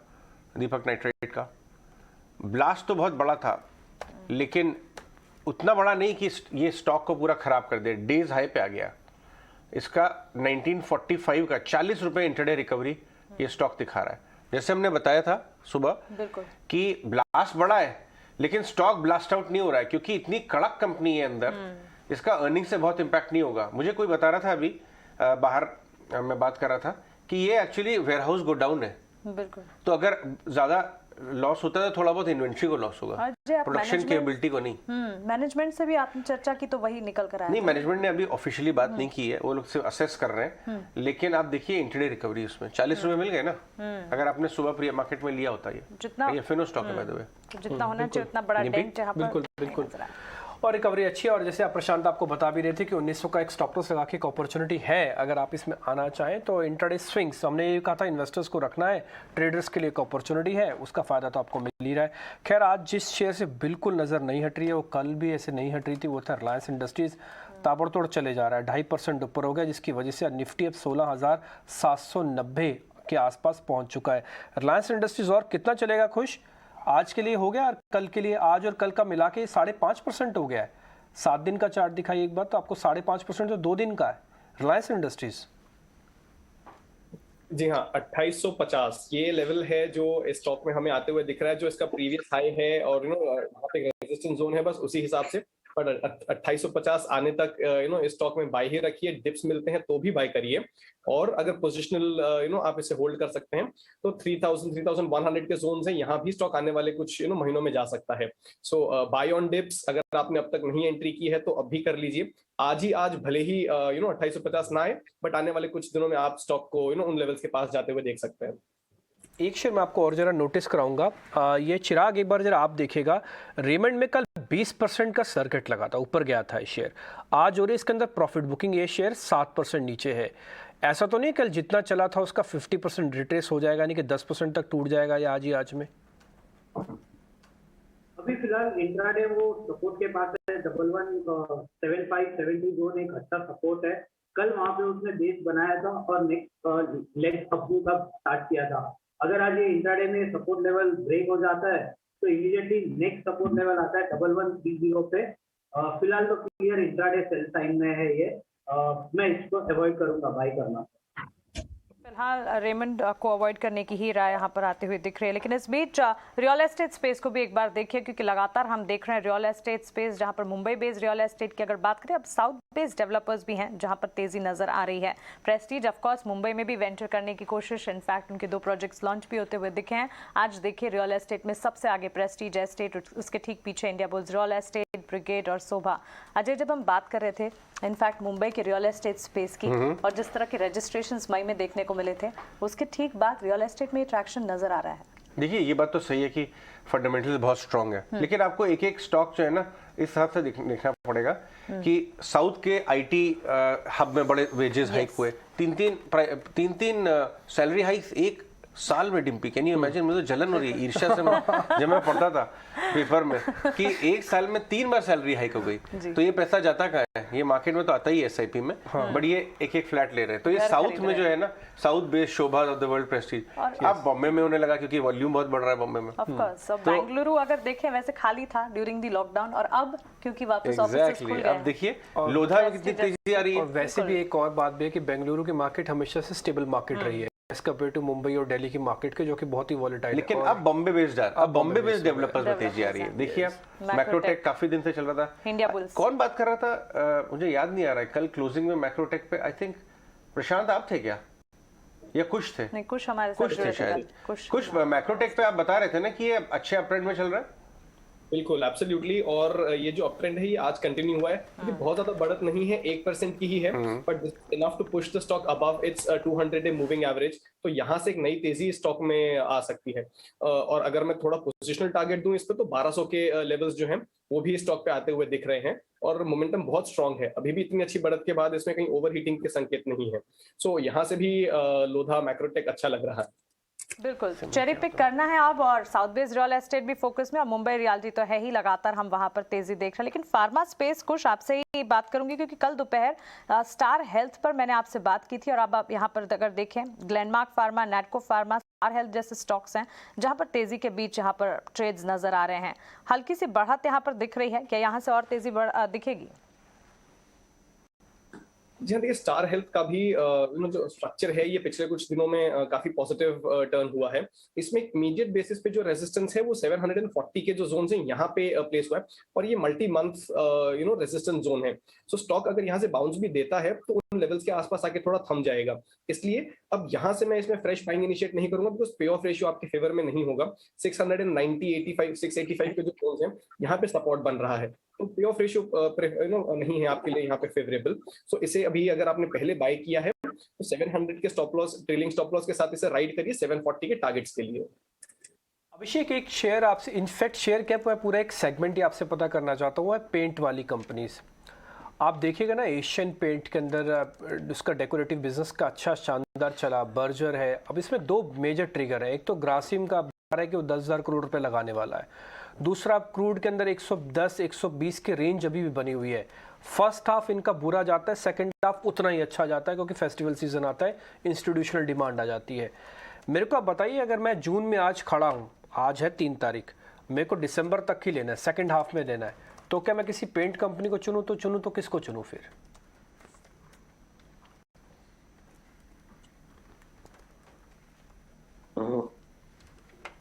अभिषेक, ये आपसे है सवाल।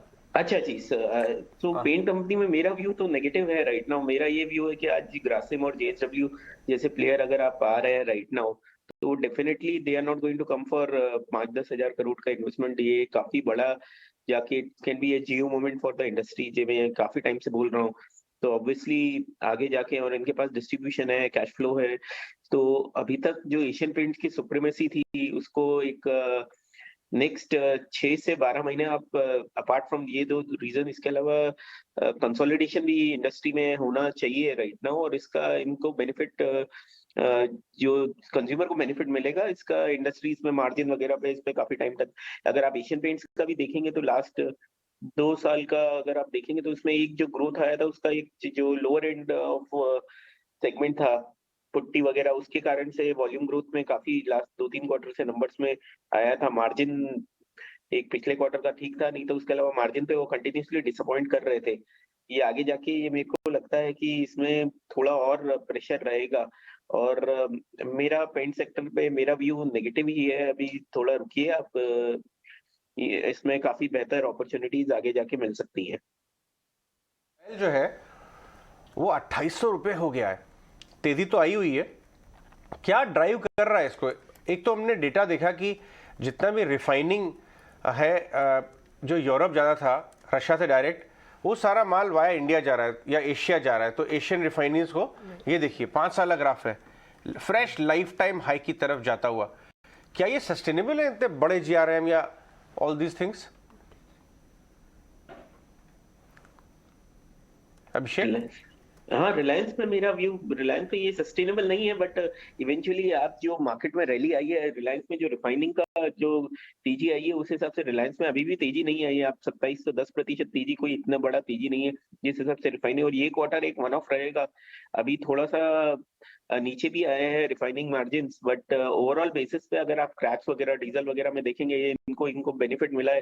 तो वो एक बहुत बड़ा इवेंट है जो एक अभी एजीएम जो जुलाई में एंटिसिपेट है, उसमें लोग ये देख रहे हैं राइट नाउ। और लोगों का ये मानना है कि at some point of time या तो ग्लोबल लिस्टिंग की बात कर रहे हैं जियो की, या और रिलायंस इंडस्ट्रीज का डीमर्जर में कुछ हो सकता है, तो वो आगे जाके इनको बेनिफिट मिलना चाहिए। और डेफिनेटली, और ये B2C बिजनेस जैसे आज आप बात कर रहे हैं, ये 50% आज की तारीख में ऑलमोस्ट B2C बिजनेस हो गया है। तो वो दोनों लेवल पे इनके लिए बेनिफिट ही है। Reliance definitely it's a portfolio है, आप किसी भी लेवल पे लीजिए और रखे रहिए। वापस लेके आते हैं प्रियंका मानसी। देखिए दीपक नाइट्राइट 2000 के ऊपर, तो घबराने का नहीं, एनालाइज करिए। 5 रुपए रह गया, कोई बात नहीं। अजय सुबह आप बता रहे थे, घबराने का नहीं, एनालाइज करिए, लेवल चेक करिए, हमारे बेस्ट टेक्निकल एनालिस्ट के साथ फंडामेंटल नजरिया लीजिए और अपना पोजीशन लीजिए सोच के समझ के। देखिए नीचे का लो कितना था, 1945, राइट। इनफैक्ट ये तो अपॉर्चुनिटी बनती हुई दिखी जब शुरू हुआ बाजार। देखिए कहाँ जा रहा है ये आपके हिसाब से? 2000 में जाना चाहिए, अच्छा जा, मेरे को कोई बड़ी बात नहीं है कि आज हरे निशान में भी आ जाए। अच्छा लास्ट में, क्योंकि जिस स्पीड से इसने रिकवरी दिखाई है। प्रशांत एक बार आप ही बताइए, आपने पहले आज 1900 के बारे में बताया था कि स्टॉप लॉस आके ले लो, अभी आ गया 2000। अभी जिन्होंने ले लिया एक बार प्रॉफिट बुक करें, अभी और चलेगा, आ ही जाएगा हरे निशान में। छोड़ दे भी या प्रॉफिट बुक करें? ये अच्छा सवाल पूछा आपने। देखिए जिन्होंने आज के लिए लिया है, मेरे लिए एक क्लियर ट्रेड होगा कि आप 1980 पे ट्रेलिंग स्टॉप लॉस रखो, डाउनसाइड कैप करो, प्रॉफिट में ही रहोगे आप, अपसाइड कैप मत करो। मुझे लग रहा है ये 2022 बहुत अहम लेवल है, यानी 2022-2025 के ऊपर अगर निकल जाता है तो ये कल के क्लोजिंग के करीब यानी 2060 के करीब भी जा सकता है। इस कॉल की वजह क्या थी? मैंने ये वजह इसलिए दी थी, जैसे कि मैंने एक्सप्लेन किया था कि एक बेरिश गैप में अटका था, बट इसको एक बुलिश गैप की सपोर्ट थी, 20 दिनों के एवरेज की भी सपोर्ट थी। तो बिल्कुल बिना कोई खबर देके टेक्निकल के बेसिस पे ही हमने ये कॉल दिया था और बिल्कुल उसके बेसिस पे ही ये चला है। तो अगर हमें एनालिसिस आता है तो मुझे लग नहीं रहा कि हमें पैनिक करने की जरूरत है।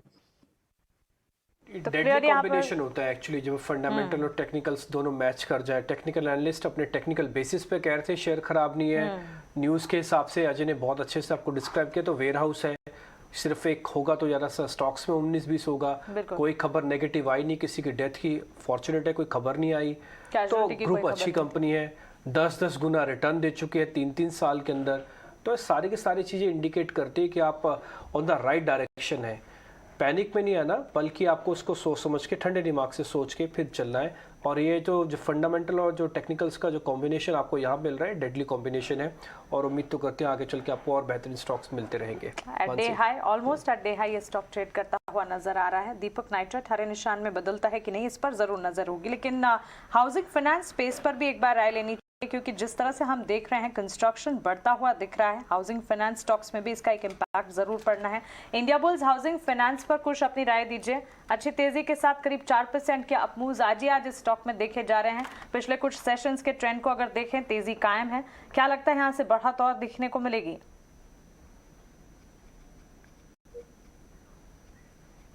कुछ ये सवाल आपके लिए है।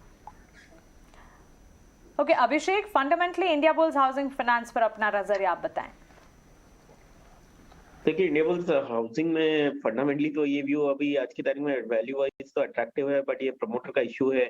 तो जो आज बीच में ऐसा न्यूज आया था कि eventually they are going to at some point of time, ये मेरा व्यू है कि आगे जाके ये डिमर्ज कर देंगे और रिटेल बिजनेस अलग हो जाएगा, और वो एक काफी बड़ा पॉजिटिव ट्रिगर अगर हो सकता है तो ये स्टॉक के लिए रहेगा।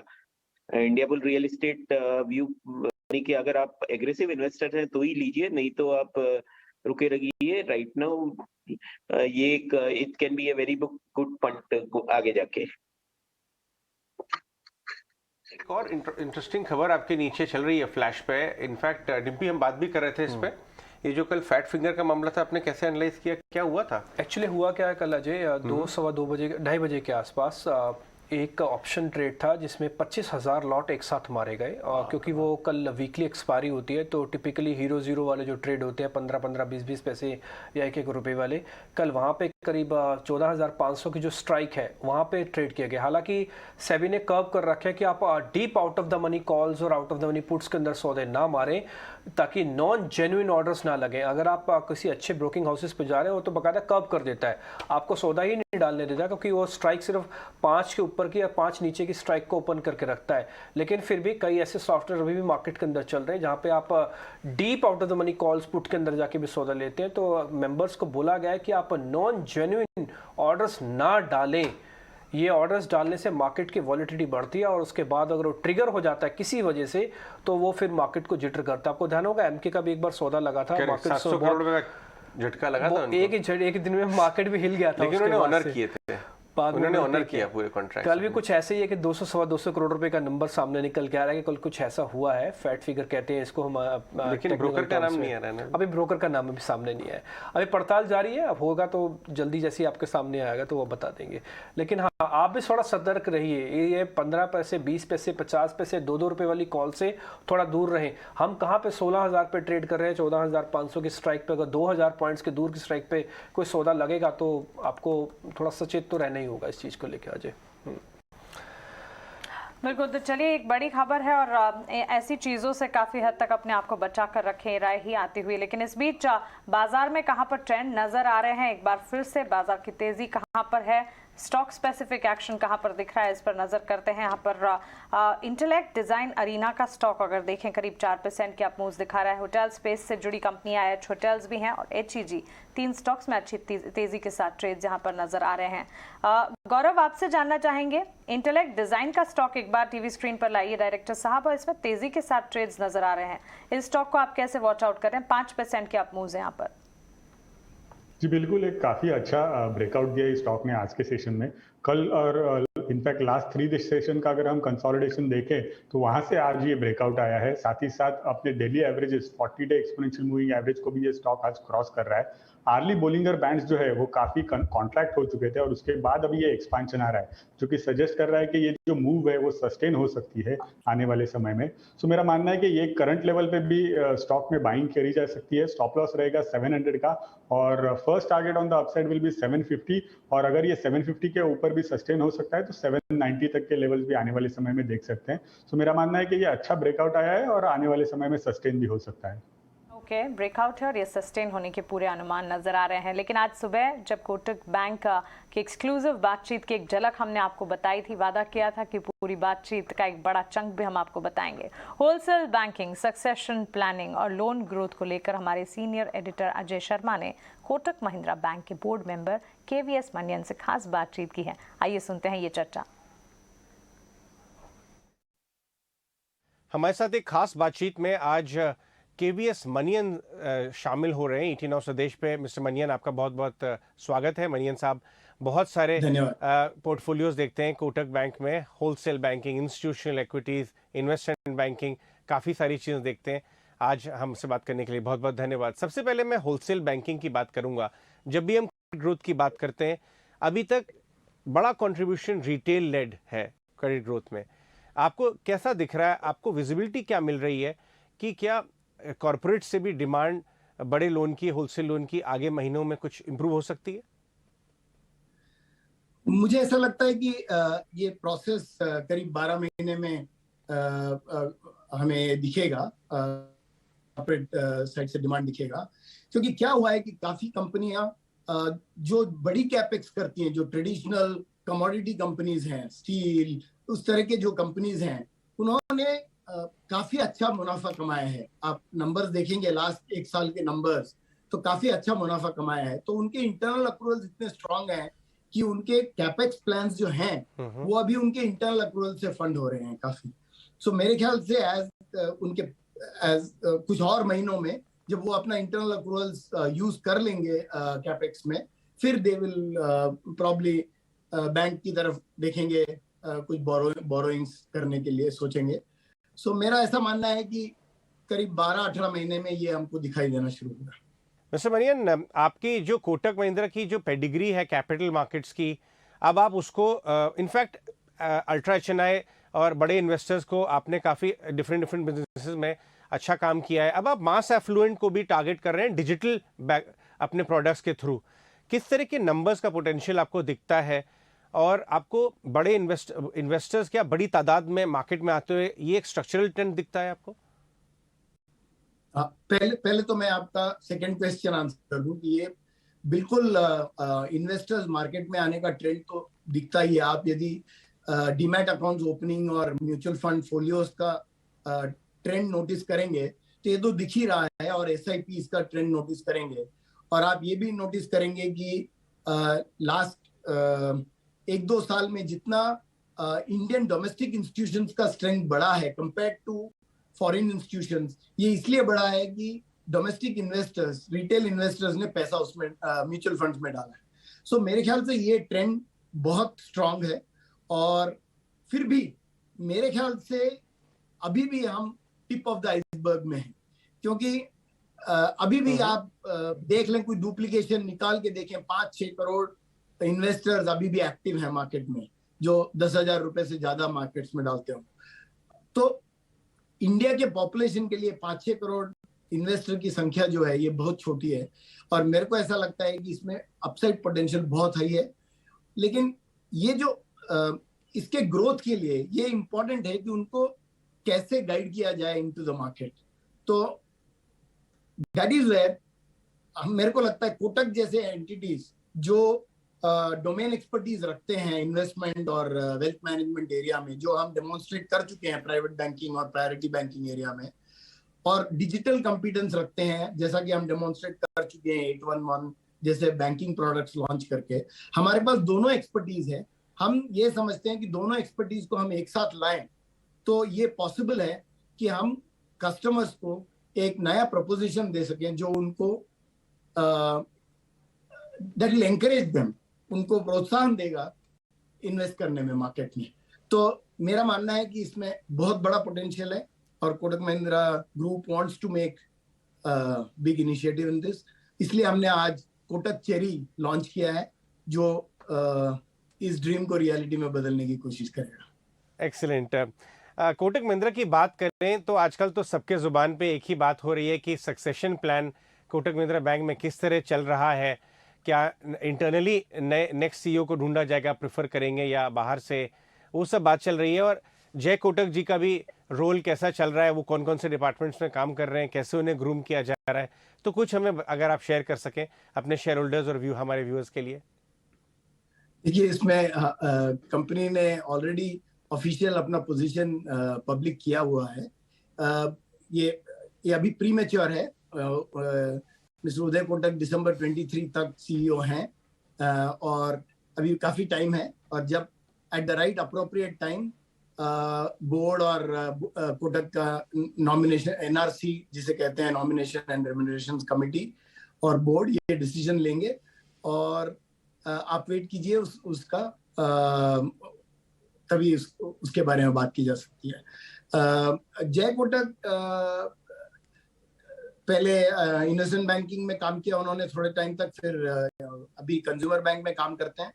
सो वो अपना करियर बिल्ड करने की कोशिश करेंगे, उनके मेरिट पे उनको आगे बढ़ाया जाएगा। राइट। अच्छा, ये एक बार बता दीजिए कि कितना समय उन्होंने बिता लिया है अभी वो कंज्यूमर बैंक, कैसे डिसाइड होता है कि वो कौन से डिपार्टमेंट में मूव करेंगे, आप उनको क्या गाइड कर रहे हैं, क्या एक मेंटोर की तरह आप उनको थोड़ा हैंड होल्ड कर रहे हैं? नहीं, मैं पर्टिकुलरली होल्ड नहीं कर रहा, ये कोई ऑर्गेनाइजेशन की बात है। पहला उन्होंने इन्वेस्टमेंट बैंकिंग में स्टार्ट किया था काम, सो वो एरिया मेरे अंडर आता था। अब वो कंज्यूमर बैंक में है जो मेरे अंडर नहीं आता है वो। सो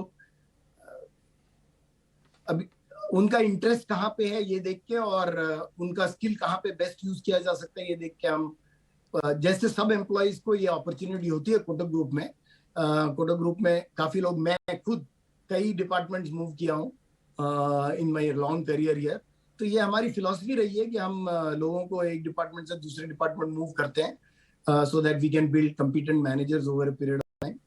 तो ही इज नो डिफरेंट, जय कोटक इज नो डिफरेंट। एक आखिरी सवाल, आपका इन्वेस्टमेंट बैंकिंग और एमएनए डिपार्टमेंट कैसा कर रहा है?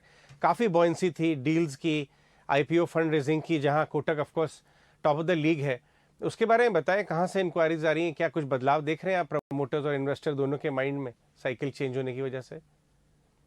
देखिए, पाइपलाइन तो अभी भी अच्छी है, कई कंपनियां कैपिटल रेज करना चाहती हैं। मेरा मानना है कि वैल्यूएशन एक्सपेक्टेशंस कुछ बदल गए हैं इन्वेस्टर्स के और देयरफॉर प्रमोटर्स के भी या इश्यूअर्स के भी बदल रहे हैं, क्योंकि यदि कैपिटल रेज करना है तो the two have to meet, मतलब इन्वेस्टर का एक्सपेक्टेशन और प्रमोटर के एक्सपेक्टेशंस हैव टू मीट। मेरे ख्याल से वो प्रोसेस इज अंडरवे। और मैं ये बता दूं, इस साल अप्रैल में हमने 2 इश्यूज लॉन्च किए हैं, दोनों काफी अच्छे इश्यूज थे और काफी इंथुसियास्टिक रिस्पांस मिला था उनमें। तो मेरा मानना है कि अच्छे स्टोरीज हो या अच्छे प्रमोटर्स हो और अच्छा बिजनेस मॉडल हो तो अभी भी इन्वेस्टर्स का इंटरेस्ट है और शायद लास्ट 2 साल जितना फ्यूरियस पेस पे इश्यूज ना हो, लेकिन मार्केट फिर भी रहेगा strong. All right mister Manian, thanks so much आज हमसे बात करने के लिए 18 ऑफ स्वदेश पे। वाकई में समय निकालने के लिए तहे दिल से शुक्रिया। चलिए, तो एक्सक्लूसिव बातचीत यहाँ पर कोटक बैंक के मिस्टर मनियन से यहाँ पर हमने की और सक्सेशन प्लानिंग को लेकर, कंपनी के कारोबार विस्तार प्लान्स को लेकर भी यहाँ पर विस्तार से चर्चा। बैंकिंग स्पेस पर लगातार हमारा फोकस भी है। कोटक बैंक आप देखिए आधे प्रतिशत की तेजी के साथ 1866 के लेवल्स पर ट्रेड करता हुआ। लेकिन चलिए आगे बढ़ते हैं। हमारे साथ अब जुड़ गए हैं क्वांटम सिक्योरिटीज़ के नीरज दीवान, उनके दबंग शेयर, चलिए उनसे जानते हैं। नीरज, गुड मॉर्निंग, बताएं आज कौन सा स्टॉक है जो आपसे जाने वाले हैं, आपके स्टॉक का स्पेसिफिक पिक्स कौन से हैं? या गुड मॉर्निंग। आज मेरा एक दबंग जो पिक है वो है एक्शन कंस्ट्रक्शन इक्विपमेंट। ये इंडिया का largest pick and carry crane manufacturer है। इसका 63% मार्केट शेयर है मोबाइल क्रेन में और 60% से ज़्यादा टावर क्रेन सेगमेंट में है। तो इन्होंने लास्ट ईयर भी अच्छी 33% रेवेन्यू ग्रोथ दिखाई। ऑपरेटिंग लीवरेज नहीं किक कर पाई बिकॉज रॉ मटेरियल प्राइसेस ऊपर चले गए थे, पर इन्होंने हाल ही में काफ़ी प्राइस इंक्रीज भी लिए हैं और इस साल दोबारा 15 से 20% ग्रोथ की गाइडेंस दे रहे हैं। मुझे लगता है कि जो इंफ्रास्ट्रक्चर पुश गवर्नमेंट कर रही है और जिस तरह का केपेक्स भी चल रहा है कंपनीज का, और एक डिफेंस में भी एक इंडिया को जहाँ पे इंटरनल ऑर्डर काफ़ी मिल रहे हैं डिफेंस में, जहाँ पे इनको भी डिफेंस के ऑर्डर मिले हैं। तो इस सब को चलते हुए अगर जैसे अब स्टील के प्राइसेस कम आने शुरू हुए तो एक ऑपरेटिंग लीवरेज भी इनके लिए प्ले करेगी इस साल में, मार्जिन भी इम्प्रूव होंगे। तो इन सबको चलते हुए मेरे हिसाब से इसका 15 टाइम ईवी बिट्टा के हिसाब से 265 का टारगेट है एक साल का, तो उस हिसाब से स्टॉक को एक्यूमुलेट करना चाहिए। शिन कंस्ट्रक्शन, निपी आपको याद है ये बहुत पुरानी कंपनी है एक्चुअली, बिल्कुल, और ये अग्रवाल की कंपनी है। एग्जैक्टली आपके दिल्ली के अग्रवाल साहब। हाँ, और बड़ी बड़ी क्रेनें बनाते हैं ये। बिल्कुल, दीवान जी शायद ये अच्छे से बता भी रहे थे इसके बारे में। और एक चीज़ मैं और ऐड ऑन करना चाहूँगा, इनका लैंड बैंक बहुत अच्छा है। अच्छा, और इनका लैंड बैंक एक एरिया है दिल्ली एनसीआर में आते हैं, पलवल नाम की एक जगह है, वहाँ पे इनका कई कॉर्नर से प्लॉट है और वो बहुत बड़ा लैंड बैंक है इनका।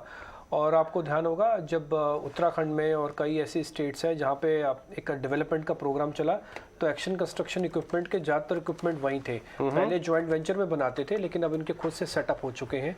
और इनका जो कॉर्पोरेट ऑफिस है जसोला में है। अच्छा नीरज जी, ये तो कुछ और ही स्टोरी बन रही है। मतलब ऑफकोर्स ये लार्जेस्ट क्रेन मैन्युफैक्चरिंग है, बट इसमें हिडन वैल्यू भी है क्या, लैंड वगैरह जो डिम्पी बता रहे हैं, क्योंकि ये तो दिल्ली के ही है।